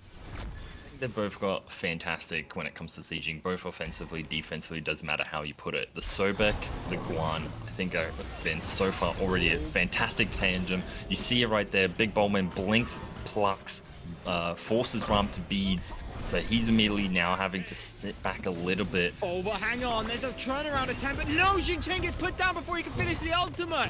Fields of Love comes through to try and stop the return from kills going any further. Norway will hold off on the defense here, but they've still lost one. Charge Break can't quite hit the mark. Blink forward, Rat's done. Argus trying to chase members further and further away. Load is doing what they can, but they cannot be a load bearer for much longer. This Phoenix has now fallen. Norway brace is broken. Chronophorus is gone. Poland could actually look to try and keep going here, but instead, very nice in reserves. Just sit back, heal everyone up, and set up for this mid Phoenix. If they're going to break the base, they're going to break every part of the base.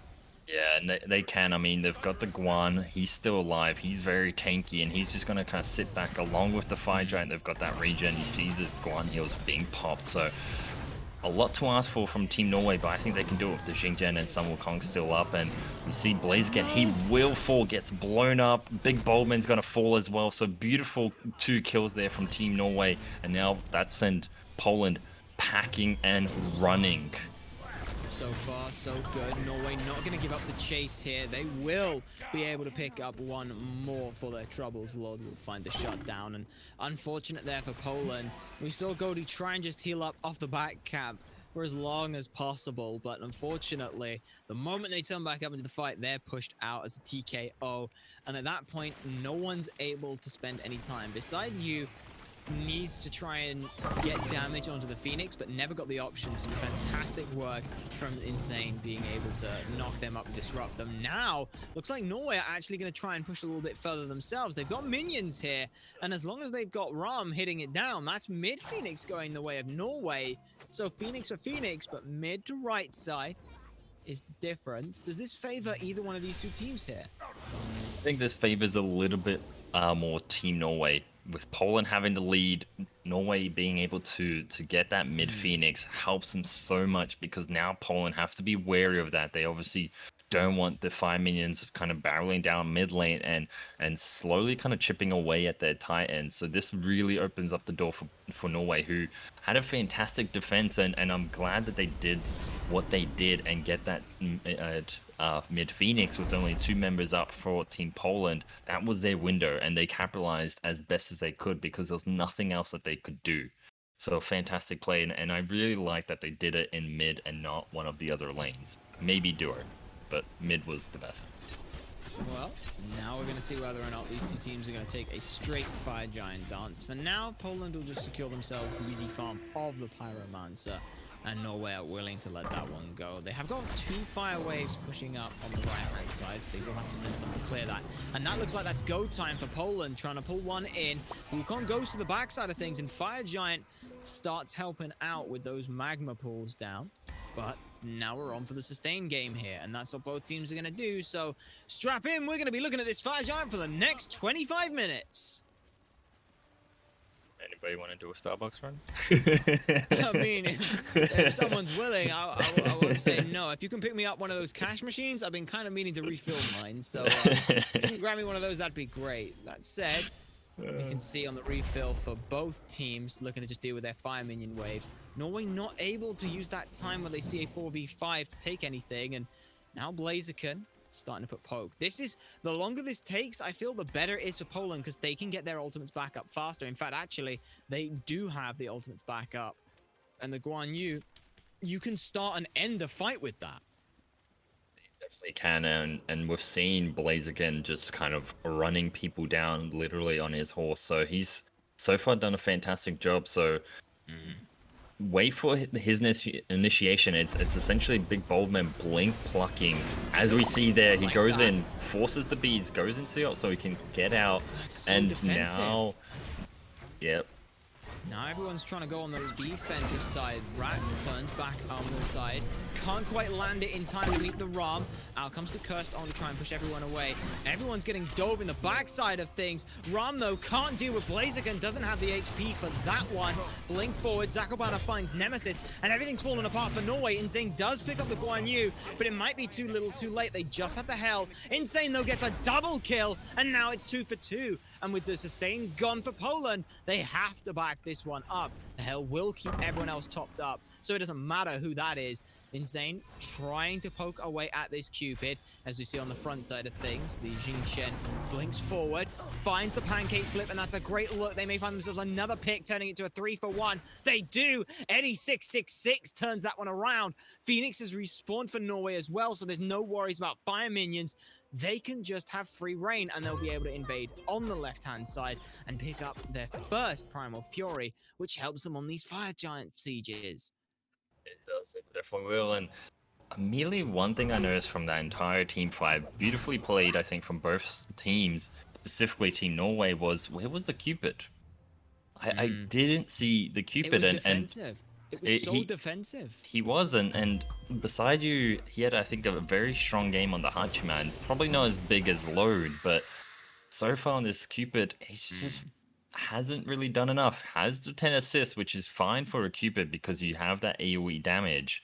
But I want to see a little bit more. I think he ran for it a little too quickly when that Yeah. team fight broke out. It kind of was that on that blink pluck. As soon as the blink pluck went down, everyone started dumping into Big Bold Man, and at that point, it was the similar idea as what we saw earlier on the right, sorry, on the left hand side, mini harpies, where you drop the Cupid ult to save the Sobek. It's like great. Now what? You're gonna resustain? Well, you can't resustain. Blaziken's so far up, so kind of a little miscommunication. If they're gonna go in, if my support's dying to set up more kills than more kills, sorry, that's their job. Obviously, if they survive, it's great, but their survival is not key to winning a fight. It never is, and I can tell you one thing: whenever I play solo, I will support. I will always sacrifice myself 9 out of 10 times because that's just your job, you know. And I want to see more from beside you. It was a beautiful play, I think, from Poland. We've seen it. It's becoming, I think, a little bit too obvious how they're starting these team fights, and Norway is starting to fully understand as the Shinken does get caught out a little bit, but able to flop out of there. But Norway is starting to kind of negate this Sobek blink pluck. I mean, it is at the expenditure of beads, but they're then able to quickly turn and dump the damage on him, which I want to see the Guan get in a little quicker. I want to see Goaty get in a little quicker. I want to see Cupid providing the damage. And the problem as well is for Norway is, for Poland is Norway have got some fairly tanky targets. Eddie can't be dove as easily thanks to that breastplate of Valor. The Nemesis, you already have to CC her twice to try and actually CC her thanks to that Magi's. The Ram takes forever and a day to come down from the sky, as does the Sun Wukong. There's no real super easy, we can poke this person down here on Norway's side. So Poland have to expend a lot to get very little from it, and that's been some great work coming out from Norway, and we can see they've actually dropped off of this fire giant here. They got mid wave, that's I believe 2 minion waves right there, so the Wukong should have free access to this. Hell was off on the left hand side dealing with that, but Poland saw that, and so they're going to use this opportunity to burn down this EFG, and it's getting low. Ram's up in the air, looking to try and snipe it. Fields of Love do come down.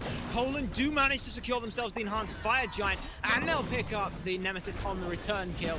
Norway may have gone too deep on this. Insane is going to try and do what they can in mid, but it's too little too late. Members from Norway are dead. He's going to try and base race this? Oh, I'm not sure about this one. Yeah, I'm not sure, especially those are just basic minions.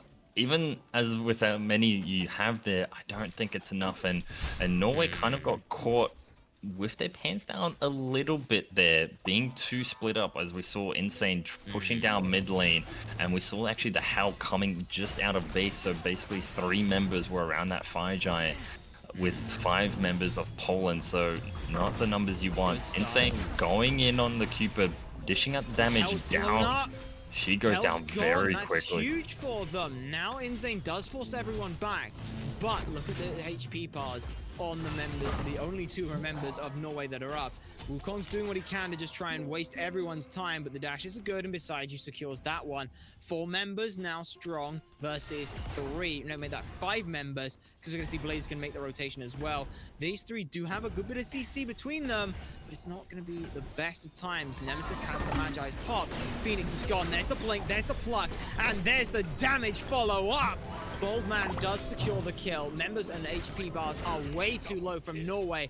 Poland are just barrel stuffing down. All 5 members gone. It's a deicide, and Poland are going to take us to a game 3.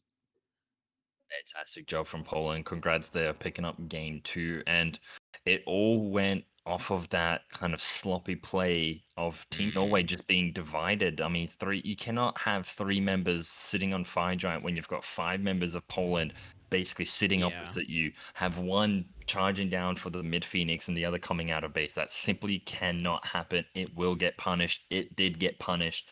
You lose. That's now 1-1. You're going to a game 3. Yeah, I have to agree. I don't mind the call to either push up on the right-hand side or push up in the mid lane, but you've got to choose one of them.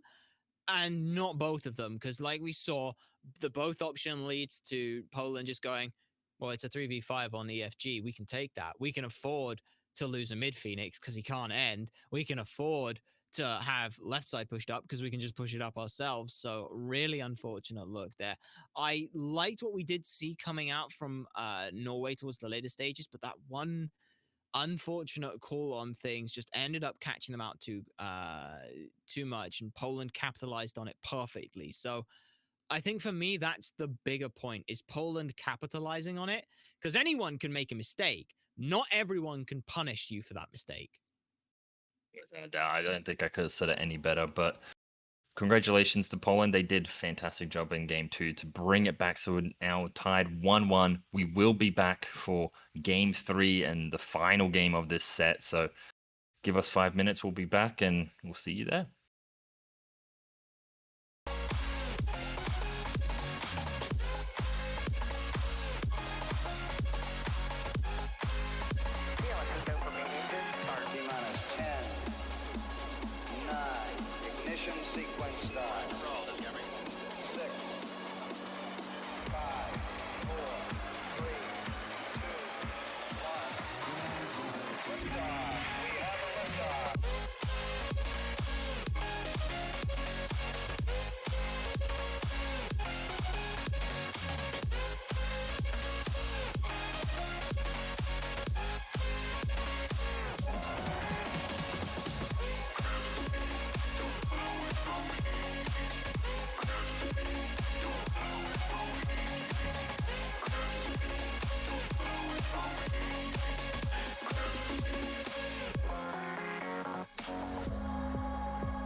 Guess I'm a lot like you.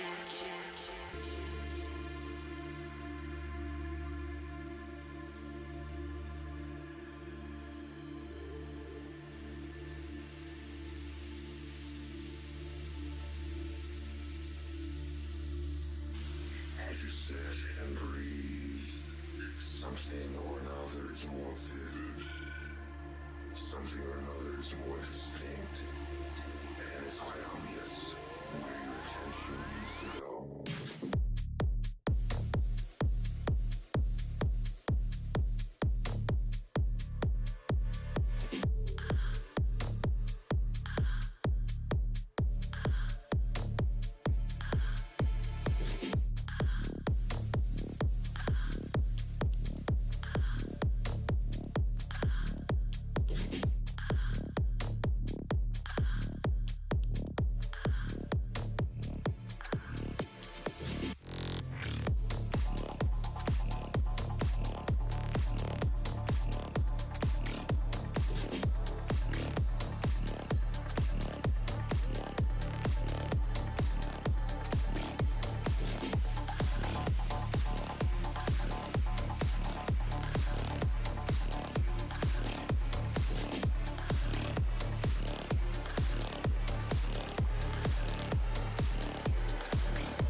This is it, everyone. The best of three comes down to this one deciding match between Norway and Poland here at the Vulpis World Cup. SuperSonicBlur still on the ones, and with me on the twos is Splay.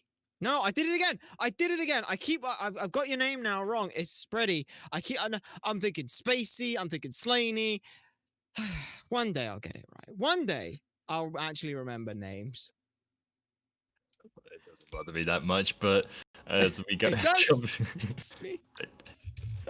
I'm totally correct. Oh. As we go into game three, obviously a fantastic showing there from Team Poland in game two to even out the set so far, and straight off from the P's and B's, relatively standard except for that Sobek pick. So obviously, Team Norway did not enjoy the plucks, and they just don't want to deal with it anymore. Yeah, it was a totally fine call, but interestingly enough, we also see the Cupid come out, so a lot of stuff still being left open and available. The Guan Yu still available, Tsukuyomi, Nemesis, Ra. We're actually going to see the Ra be banned away, so there's Tsukuyomi, Yamoja, Ram, all of these things still available. Hell, even the Guan Yu, I'd say, is something that is worthy of being talked about a lot for some of these first pick options. So it's going to be very, very interesting to see what ends up coming out on top, and it will be the Ram.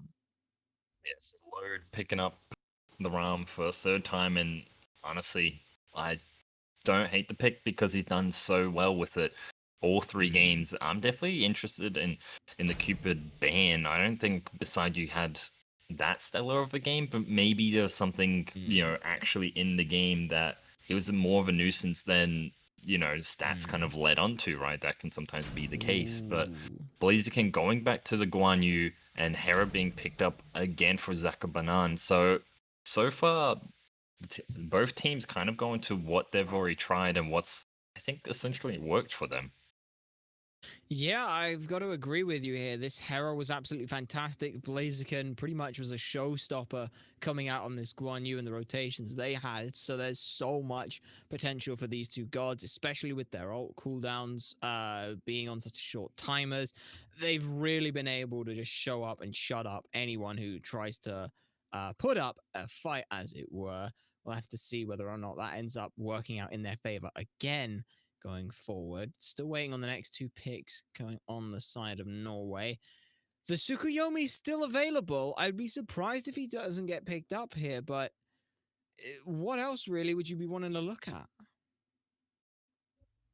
In terms of junglers, I mean, there's a lot of options as we see two junglers actually being hovered from Team Norway. But I'd go maybe for the rat. I'd go for the rat. I mean, he did well. Goaty had such a strong Yeah. game, and he will immediately lock that in. And I don't blame him because it was a stellar performance. But Raven and Achilles being picked up for jungle solo respectively. Could very well be the Ratatoska going back to Cody. It looks like the way that we're seeing this is if it ain't broke, don't fix it. You know, the Ratatoska got off to such a strong start. Hera in the mid lane was fantastic. Guan, the moment he was in a team fight, just turned the tide fantastically.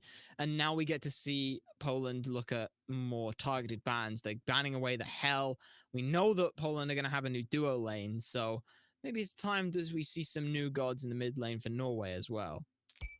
I think so. I think the idea, obviously, I liked it changing it up, but Goaty was all over that from minute one, and it just unfortunately, the moment Hell falls behind, there's not much she can really do because while she still can provide the heals, the damage is what's important, and that incredibly falls off the moment you start falling behind. So, as we see Yeah. the rest of the bans, Kazembo, Kumbhakana coming out for Team Norway and Poland finish off their bans with Ace. So mostly again, still trying to target out that mid lane side of things. Poland will have the first look here. They got support and ADC to try and grab. I personally would be more looking at getting the ADC just so you could potentially counterpick your support, but is there anything particular that's kind of jumping out here? I mean, Moja is the first one that comes to my mind. Well, there's your answer. Kabrakan actually being picked up. So this is a very, very spicy pick coming out from Big Bold Man at Kabrakan. I don't think I can remember the last time I saw Kabrakan being picked up for It has to be from support. Trix Tank, right? It's got I to mean, have been who Trix else? Tank. Who else? It has to be Trix Tank that went and picked that up. But interestingly enough, we are going to leave the ADC for last. Meanwhile, Merlin and the Ganesh, going back to this Ganesh pick, I love what we saw from the Ganesh. So grabbing it now, I'm totally fine with. And Merlin is always going to be a solid mid option. Definitely right there. I love Ganesh. Always have, always will. Merlin, a very solid pick with what he can bring, and I think he can kind of negate a lot of that pressure that was coming out from the Ranatoska and the Hera. Anhor being picked up for Beside You, and Anhor, don't see him too much as of late. Still a very solid hunter, just not at the kind of top of the kind of tier list in terms of ADCs, but don't sleep on him. He's still a very capable hunter, especially in these 1v1s, and you're going up against probably one of the best, if not the best, 1v1 hunter in a RAM. So Lowe's obviously had a great showing so far, so I'm kind of leaning a little bit on Load, but Beside You might surprise us there. Could very well do so. And this early laning phase for Poland is absolutely disgusting. You have 5% mitigation on your minions and on her, thanks to Shadow Zone from the Kabrakan. And then you have Void Buff reducing your protections. And then you have on her passive reducing protections as well. There's so much in Poland's favor going towards the early laning phase. I'm terrified if I'm this Ram and Ganesh here. But I don't sleep on it. And I think for looking at Team Norway, while their duo lane looks like it might probably lose, I want to see solo side with this Achilles, with this Raven, really kind of put the pressure onto Team Poland, because for me the early game is on their side. Yeah, I think the big change up for me is how this jungle's going to end up working. No Nemesis. We've gone back to the Ravan. I mentioned the first time we saw it how there's a lot of kill potential and threats that you've got to be able to use when Goldie was the one who picked it up. Now we're going to see Chronophorus looking to try and grab this instead to deal with this Ratatoska. Is that a better look, or does Ram still, does the Ratatoska still hold out in terms of initiation here? It's always going to win in initiation. I mean, you've got a global ult. Simple as that. But I like the Raven. I've always kind of thought he's a very solid jungler. As you kind of mentioned, I think it was back in game one, similar to a Thor, very solid. You can never really go wrong with that pick. And for me, I like the Raven here to negate it. He can put a lot of pressure. He's very early game. The moment you kind of hit, I think even level 3, level 4, you can already start ganking. So I like the pick a lot. Oh, well, Flappy Bird tries to get a stun off, but instead we'll just push away. Now, we both kind of jumped around this. How do you pronounce FTMJGTDE? How do I pronounce this? Well, if you probably noticed throughout this entire class, I've avoided None of us have ever called them by their name. We both ignored it, but I assume it's kind of some code. I mean, if there's any Norwegians in the chat, please let help us know out. how to pronounce this. I will happily take that information. It's I don't. I don't know. I'm sure there's a meaning behind this name. I'm sure it's not just random keyboard mashings, but look at this solo side trying to put pressure on the Achilles. Blink forward from Rat getting the stun off. And look at that, Achilles now, Insane, pushed well beyond the point of safety. Having to back now very early, won't have full boots online, so instead has to go back and try and get some sustain to TP in. This is what I want to see. If you can get your Guan Yu ahead before level 5, I feel that it is your job to do so that they can rotate super early. Want to do that going up against Achilles, who is such a great counter to the Guan Yu. And I mean, Goaty kind of just picking up where he left off last game, right? Owned the map and didn't even need level 5. Level 3 goes in, blinks, or he can stun. It was a beautiful game, but the Achilles is just too strong, I think, this early on. It's certainly going to be a difficult one to deal with. That Achilles passive, that bonus movement speed and power, all bonus HP and protections, both are going to be absolutely fantastic depending on the stage of the game. I believe this is shirtless Achilles. Yes, it is. I recognize those gloriously defined back muscles anywhere. So for now, bonus movement speed and power, gonna help out in the lane for pokings outside of things. And then if he wants to transition that later on, bit of tankiness, never hurt anyone. It doesn't, but what hurts me is him covering up those amazing pecs and all that, right? That's true. That is very true. That's always the sad part about that. It truly is, but it's a fantastic mechanic in terms of that guard. I do appreciate it, but I mean, It is for me, a gift, one could say. it is, but he does obviously have his weakness, so. An Achilles heel, as it were. But no, you mentioned an interesting point about the weakness. Is it just this laning phase and trying to bullying him out that's going to be the way to deal with it? Or how else are they going to look to deal with it? But hold that. Might be seeing Poland try and go for the gank potential here. No real way to do so, unfortunately, getting caught out. So, back onto the point of Achilles. How do you deal with the Achilles? It's simple as just, you have to shut him down early, because the moment he gets any whiff of any form of lead, he can snowball, and he can snowball hard.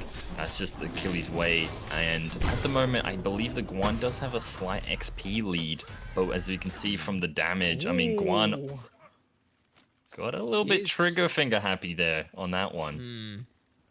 That's what Achilles is gonna do. You've got 30% less HP. Once he's level 5, you can't take those kind of slap fights. We used to see it with the Jormungandr, where it was Achilles was great into Jormungandr because the age-old adage for Jormungandr was just, oh, I'm low, I'm gonna ult and be fine. Now Jormungandr can't do that, and if he ults, he would execute himself. So the Guan Yu there, Blaziken, very jumpy on that, just want to close the distance, and I'm okay with that. This, however, is a really nice look from Norway, trying to abuse this situation and get themselves a little lead. Unfortunately, Poland are here, and there are 4 members to re-engage on this. Up the Rat goes, won't quite be able to find enough damage, but Minions and Blaziken will be able to secure that. Now Big Bold Man gets a kill on the return and finding the Ravan. That is huge for Poland. It is. Unfortunate from Norway, as you said, the idea was there. I like that they were putting on the pressure, but a great rotation, 4-man over onto solo side from Team Poland to pick up not only the first blood, but pick up 2 kills, which just elevates that ever so more. As you can see, the lead, well, hobbling now because it's still early game, but Eddie getting caught out at the red buff, blinking out, shell used as well, which will get him out of dodge, but that was a very risky play. But they managed to actually drop the red buff, so still in their favor there. So far, so good. Looking if you're Norway, not too bad. Despite there being 2 kills down and one of those being first blood, they actually find themselves in parity in terms of gold. So not a very bad job at all. We can see that actually they were holding a fair, reasonable lead, and that is not too bad, especially given how this dual lane... I thought this dual lane was just going to get run at and put this Ram so far behind that he'd never be able to catch back up. I mean, that's what you kind of have to do, especially with how Goaty has been playing. And he's kind of itched at that, right? We saw him hover around the duo side again, showing his presence like he did in Game 2, which kind of then negated that pressure that was building for Norway. But I want to see Goaty being a little bit more aggressive. He's level 7 now. His acorn is done. He's ready to go. Just step on it, boy. Especially now that the Merlin doesn't have beads for another minute and a half. That's a prime target to be able to find on anyone. And I think for me that this mid lane has to be where it is. Hera already wanting to try and get a little bit of space to play things a little bit safer. As you see, 1-for-1 on the Oracles, going fairly okay. I think both teams would have preferred having the vision, but fair trade is no robbery. And the mid 3v3 is starting to be where these teams are gravitating to. And we mentioned what we want to see from the Ratatoska. What is it we're going to want to see from this Chronophorus and the Ravan then? We've seen him look to gank once, but that's been about it. I want to see the exact same coming out from Chronophorus. He just hasn't done it yet, and Guan at the moment winning in the kind of slap fest that is solo lane, but as we're pointing to, Team Norway do pick up the red buff again. So beautiful play there from Norway, which this is really kind of helping in their favor. So, and we do have the Ganesh. Give him the red buff. Have you seen how much damage he can do? Give him a red buff. I mean, I'm all with you on it. Give him a Ethereal, slap on a Soul Reaver, throw in a little bit of Pen, let him be the damage dealer. But Rat going in on the Goaty. Zakabanan picks up the kill there, and they will put their focus now on Ganesh, who's looking to get out. But the Raven, the Merlin is here now, and Chronophorus will go in the backlight and pick up Zakabanan. So it's a 1-for-1 trade. Solo for mid.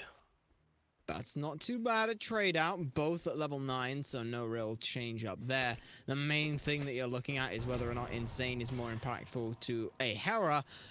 And honestly, I don't even think I have to think about this one too much. Kill Hera more than you kill the solo laner. That's a carry, that's a damage dealer, that is a game winner right there. You kill that person more. Definitely, and we can already see Merlin has a lead building. Only has assist, but just been farming a little bit more efficiently, and that's what Merlin really excels at. I mean, you've got that many abilities, you're gonna farm pretty quickly. Agreed, and now we're opting for the old pretty prime, well, not quite the pretty prime of the rush for the Rodatahuti, but first item Rodatahuti. This, to me, is Norway want to turn poke trades into full-on kills here. And solo side, we see again Slapfight Insane just getting eaten a little more damage than Blaziken will do so. It has been fairly quiet in both of the side lanes. Aside from the first real look and gank potential that we saw coming out from Goaty, everything else has been more focused in this mid lane. Both teams, and specifically the duo lanes, I think have learned the magic that is warding. Can you imagine if everyone had done that? The magic of warding and knowing how to pressure leads and play safe, but I don't think we'd all does be this favor GMs. Does this favor either one of these two teams then to have this sort of limbo situation where 10 minutes in there's been 4 kills? It's fairly quiet, and aside from really these sort of mini engagements at like Oracles, we've not really seen any kind of commitment. Does that favor either one of these two teams here? does, and it favors Team Norway specifically, I think, more so than anybody. I mean, you've got a Merlin, you've got a Ram, who excel so fantastically coming into the late game, as opposed to you see the Guan having to expend his ult to get out of there with the rotation coming from Norway, 4 members, sorry, over in solo side. Trying to still catch out that Guan, but he's just going to run under his tower. But going back to what you asked, it favors Team Norway. I mean, specifically the Merlin and the Ram, they're fantastic late game guns. As opposed to, look at Poland, Anhur doesn't really scale too well going into the late game. Going up into the air. Big fight going on here. There goes the Dharmic Pillars. Chronophorus picks up 1, so it's a turnaround 1-for-1 on a trade, which doesn't work out in either side's favor. Mid for jungler. And yeah, I've kind of got to agree with you on this side of things. The later this goes, the better for Norway. Poland have a great team fight, but they kind of have to group on this team fight. We see a little bit more pressure going for the Guan Yu, but why not, at this point, pull the Guan Yu out and put him into the mid lane, where he can start chunking and chasing down Eddie a bit more. We do see Rat able to get a good invade off, but unfortunately, what did get spotted out on a ward, so Ram not going to be too surprised to see that go down. Devo's finished as well. Ram's starting to look in a great spot as well, and like you said, if this Anhur starts falling off, this duo lane's been incredibly passive and quiet. No real attempts at any kind of fighting or ganking aside from the first couple minutes. That's exactly what Lode wants. He wants to just farm. He's okay with that. The Anhur, It's a Ram! Exactly. He's a ticking time bomb, essentially. The later this goes, the more items he gets online, he's all for it, because then he's going to chunk. And another thing I really want to point out when we're talking about who's winning the later the game goes, again, going back to Norway, is that Ganesh has much more of an impact heading into the late game as opposed to the Kabrakan, who the Kabrakan unfortunately is you know, a very aggressive support who will have to rely on his blink to really be an initiative. That. Oh, that's cheeky. That is cheeky. That's right under the noses. One nut is all you need to steal it away, but yeah, for me, it has kind of felt like Poland have been a little bit... They've almost been shell-shocked on this idea of, what do we do? Who do we fight? We know that they've got a great target in being able to look at this Merlin, but Eddie's done fantastic work. I believe both times Eddie's been a target involved in the engagements that Poland have found themselves kills in, but they've never been able to find him. And Oracle's now, Norway, if their support ends up taking about half HP in damage on pretty much poke there, so they're gonna have to try and back up. Poland trying to look for something, might be looking at Eddie, but Eddie is just too far away. Yeah, I mean, Eddie's, as you said, he's been playing it well, and you can play Merlin exactly that, super safe. You've got the flicker, and then specifically that the ice shards kind of coming down, right, providing giving off that slow. It can completely kind of negate that pressure coming onto you and things like that. But Poland looking to go a bit aggressive, go on the Ganesh, but not really much there. So they're just going to back out this. But they're looking to kind of group up, and I think they're trying to go for a gold Fury fight here. That definitely seems to be the idea. Case. The solo laners have made the rotation as well, so we're going to start seeing those two make an impact in these team fights. Norway, though, have done an absolutely phenomenal job. Whenever there's been any attempt at any kind of pressure from Poland, they've kind of been like the opposite of a non-Newtonian liquid. They just sort of go, okay, then that's fine. And they sort of just sink their hand in and go, oh, ugh. And then they go, all right, well, we can't go too far, so I guess we'll just get the purple buff and then back off. So Norway have done a fantastic job, and I think you hit the nail on the head with the warding. Look at this warding on this left-hand side. There are at least 5 wards currently out and about on the map, all centered more defensively, all centered around Norway being able to just sit back and farm. And the fact that 4 members split a purple buff, you're not exactly getting a lead off that. No, and you never will. I mean, Poland is currently holding a lead. It's about 2k gold, 1.5. That's not a lot at 15 minutes into the game, and this has been a very, very quiet game as opposed to game 1 and 2, and I think it's both teams trying to kind of play it careful. They obviously don't want to lose this set, but as we've alluded to, I mean, this is all in favor of Norway, and they're completely okay with this. They're going to take this. Yes, the Raven's going to kind of fall off. Yes, Achilles will kind of fall off, but he has Fatal Strike, so he'll always be a factor. And then for Merlin and Ram, I mean... They're just going to get better, and it is that difference. There's a difference between not losing... there's a difference between not losing and winning. It's like, yeah, Poland are not losing this game. They are not winning the game by doing this right now, and that's been mostly from Norway's way of playing this. Norway know that they're not losing the game right now. That also means that Poland aren't losing the game, but they're not winning the game, and that for them means that they're going to hold this out later. Kin size is finished now for Ram. They're all in a really good spot, so expect to see a little bit more trouble going through that way. Vision has now started to fade away from Norway over on the left-hand side, but they're still doing a diligent job enough to know what's going on. We're 16 minutes in, we've seen those 6 kills, and so far, not even much tower pressure has really gone the way. There's been a little bit in mid after the skirmish that Norway won, but aside from that, it's just been farming. It's very tactical espionage-esque style engagements here. It definitely is, and I mean, the wards have kind of dropped off. They're throwing them back up, but what's so amazing as well is with this ward coverage, with this kind of safety, cautious play that Norway's bringing out, it's completely negated Godi. Godi has been so far pretty quiet after what was a phenomenal game for him in game 2, right, where he was just running the show, and Norway, they were fine with him going back to the Ratatoskr because they figured out, hey, let's just play this for the first 20-25 minutes. He's not going to get as big on it. I mean, 15 minutes at level 17, I'm pretty certain he was already level 18 by this time, and oh, this is not another damage check. This is a full-on engagement. Argus comes out. Dharmic Pillars has been used. It looks like Lod will secure the kill. And Norway get themselves the Gold Fury. What started off, I thought that was just a damage check, but no. Norway full-on collapse on the Gold Fury. And they've swung things. Actually, they haven't even swung things in their favor. They've pulled that gold lead closer to parity, and that's fantastic. 1 pick and a Gold Fury. Poland had no counter response to it. Poland kind of got caught sleeping, I think, there. They reacted way too late. We saw Godi go up into the tree, as I'm going to call it. and thank you. And by the time he was in a position to do something, Gold Fury is already gone. And he ended up landing in mid, and that's a waste of an ult. Argus went out, but that was it.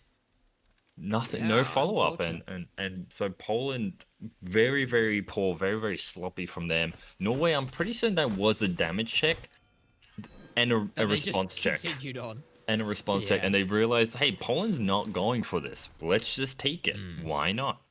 Yeah, I'd have to double check whether or not that this was something that Load saw that beside you had backed, or someone had some vision on someone and knew they were elsewhere. Again, I'd have to double check on that in the VODs to see that, but fantastic call and great work from Norway. The dropping of the Dharmic Pillars early as well, it just helps keep everything going. And then after that, the moment Dharmic Pillars drops, it's just, I'm running at Hera, I'm stopping them getting in. You guys have got really good damage. Merlin, fantastic objective shred, and this Rod Tahuti works on objectives as well. So when it gets that half HP and you just crank up the heat, you melt everything.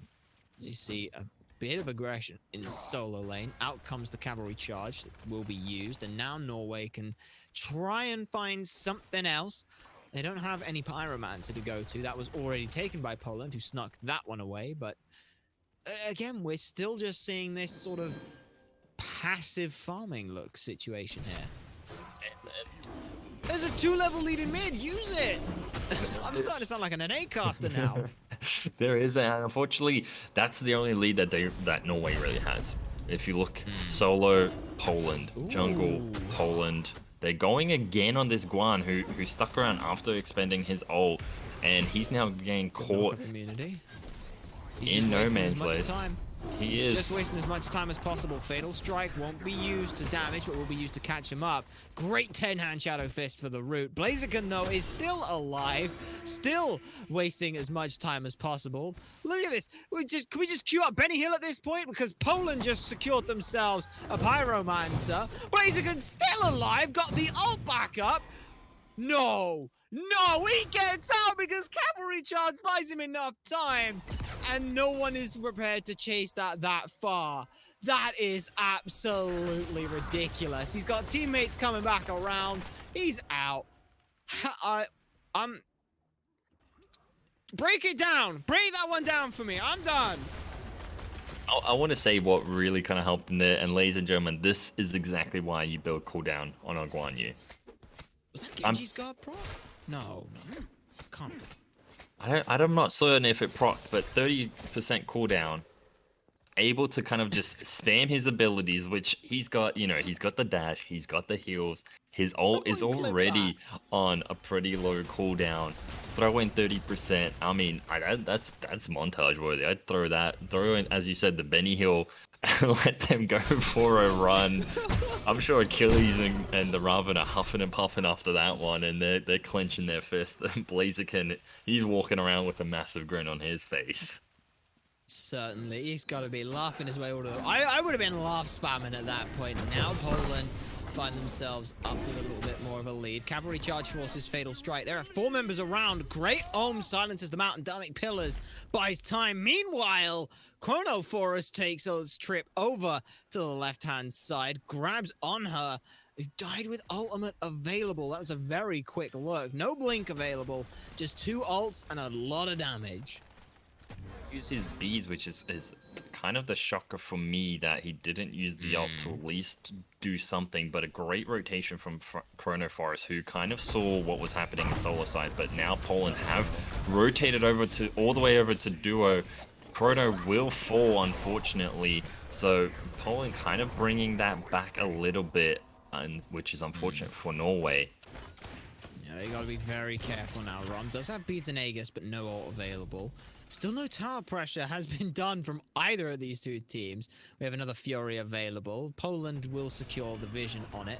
They're not going to actually be able to do much else. Clear the path, picks up one, knocked back in, and very low HP is Big Bold Man. Lod will secure that kill.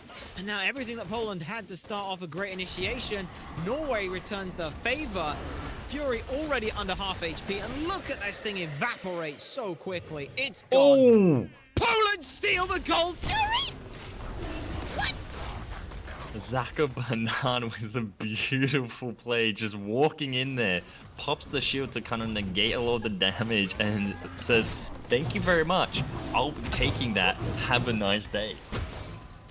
I was autopiloting that. We got Merlin, it's so low. There goes the Gold Fury, and it's Poland who comes up with it.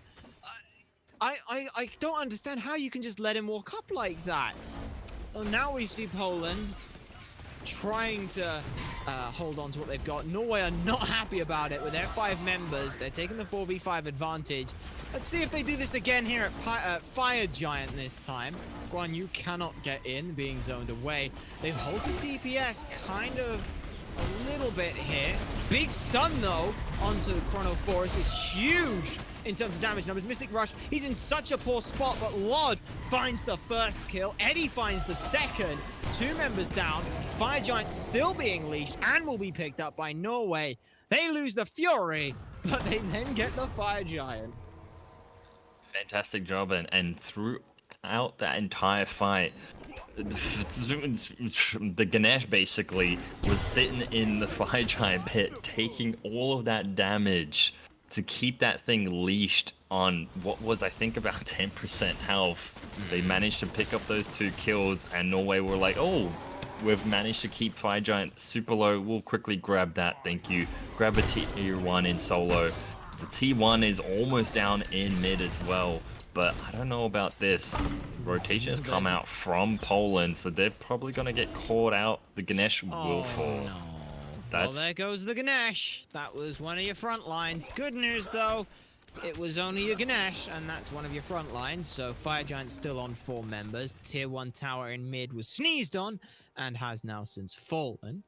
So they're looking to just try and accrue some gold. I think for Norway at this point, the main goal of this first Fire Giant is let's get as much gold and farm as we can. We can get a little bit more of a gold lead, and that gives us sort of a stepping off point. Definitely, with the amount of towers that are still up. I mean, only 2 have fallen. This is your first Fire Giant of the game, and Norway has essentially been behind for the first 23 minutes. So now they've finally got a lead. It's only a small one, but exactly That's as you said, 1,500 gold.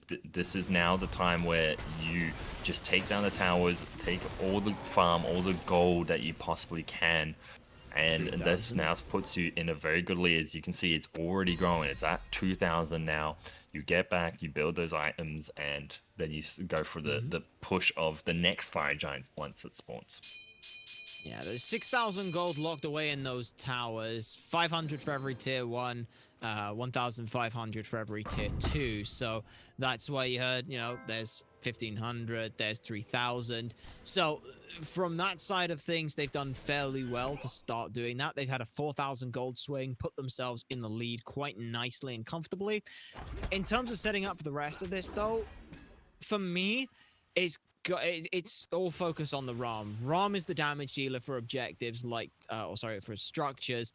Ram has to be the one who gets the safety to deal with this. Is there anything that Poland can do to try and counter this siege, or should they be split pushing? What is it that they should be doing against this Fire Giant here? Wouldn't hate the idea of the Ratatosker or the Unheard going for a split push, but you need Blaziken to go in there. Kabrakan for me so far has been a non-factor besides maybe one team fight. As we see the push now coming from Norway, they're going to dive under the tier 2. Blaziken is low already and he will fall to Chrono Forest. Great sprint. Comes out, and now everyone else on Norway are able to keep pressing forward. Eddie with a Soul Gem proc, decimating through members of Poland. 3 members now gone on the tier 2 tower, gone as well. Phoenix is exposed. That was such a well-placed fight from Norway. They split everyone far and wide. As soon as we saw Low take any kind of focus straight up in the air, I'm helping the backside of that. Blaziken ends up falling very quickly. Hera will make it back to the base, but will not be able to stay alive. That's a full deicide, and ladies and gentlemen, Poland have fallen. Norway will be taking this set 2-1. What a fantastic fight that was, off of the back of that Fire Giant, and they just steamrolled off of it. I thought they were going to play a lot more passive than they did, and that tier 2 initiation coming out of the Raven and the Achilles was all that they need. Dharmic Pillars immediately being dropped as well. That's exactly how you play the Dharmic Pillars, and pick up the tier 2, keep going, and they managed to pick up the Phoenix. I mean, the Hera died in the fountain, which is something you never ever want to see. Gody obviously fell, and deicide, there's no other way. Just go for it. End it. Yeah. Game over. Yeah. Really nice work from Norway there. To go from we just lost a Fury that was 100% ours to we're annoyed and we're taking Fire Giant to we're sieging a little bit to we're ending. It was such a fast, 1-2 punch with a sweep the legs at the end. Very nicely done. Poland, though, I honestly think that Norway just had their number in that last game. As we kind of pointed to throughout the game, I mean, they played it so brilliantly, I think. They played extremely passive throughout the entire game, which kind of negated a lot of the early pressure that Poland was going to go for. Anhur, Kabrakan, the Ratatosker, they excel so well in the early game. And you look at Gody, I mean, he finished 2-1-4 with only 7k damage on a Ratatosker who completely ran the game in game 2. It is so unfortunate to see that. So commiserations to Poland, but congratulations to Norway on this match victory. I believe that's going to be doing it for us this evening, though, everyone here. So we'll be back more on, when we next around. If you want to know when that's going to be, then down below you've got the links to the Discord where you can find us, follow us, and be informed for everything Vulpis organized, be that tournaments or just when you're going to be able to hear more of our voices and see the games being cast. But for now, that will end us off here. My name has been SuperSonicBlur. I have been joined by Spreadle. Got the name right that time. You guys have been a fantastic audience, and we shall see you all next time.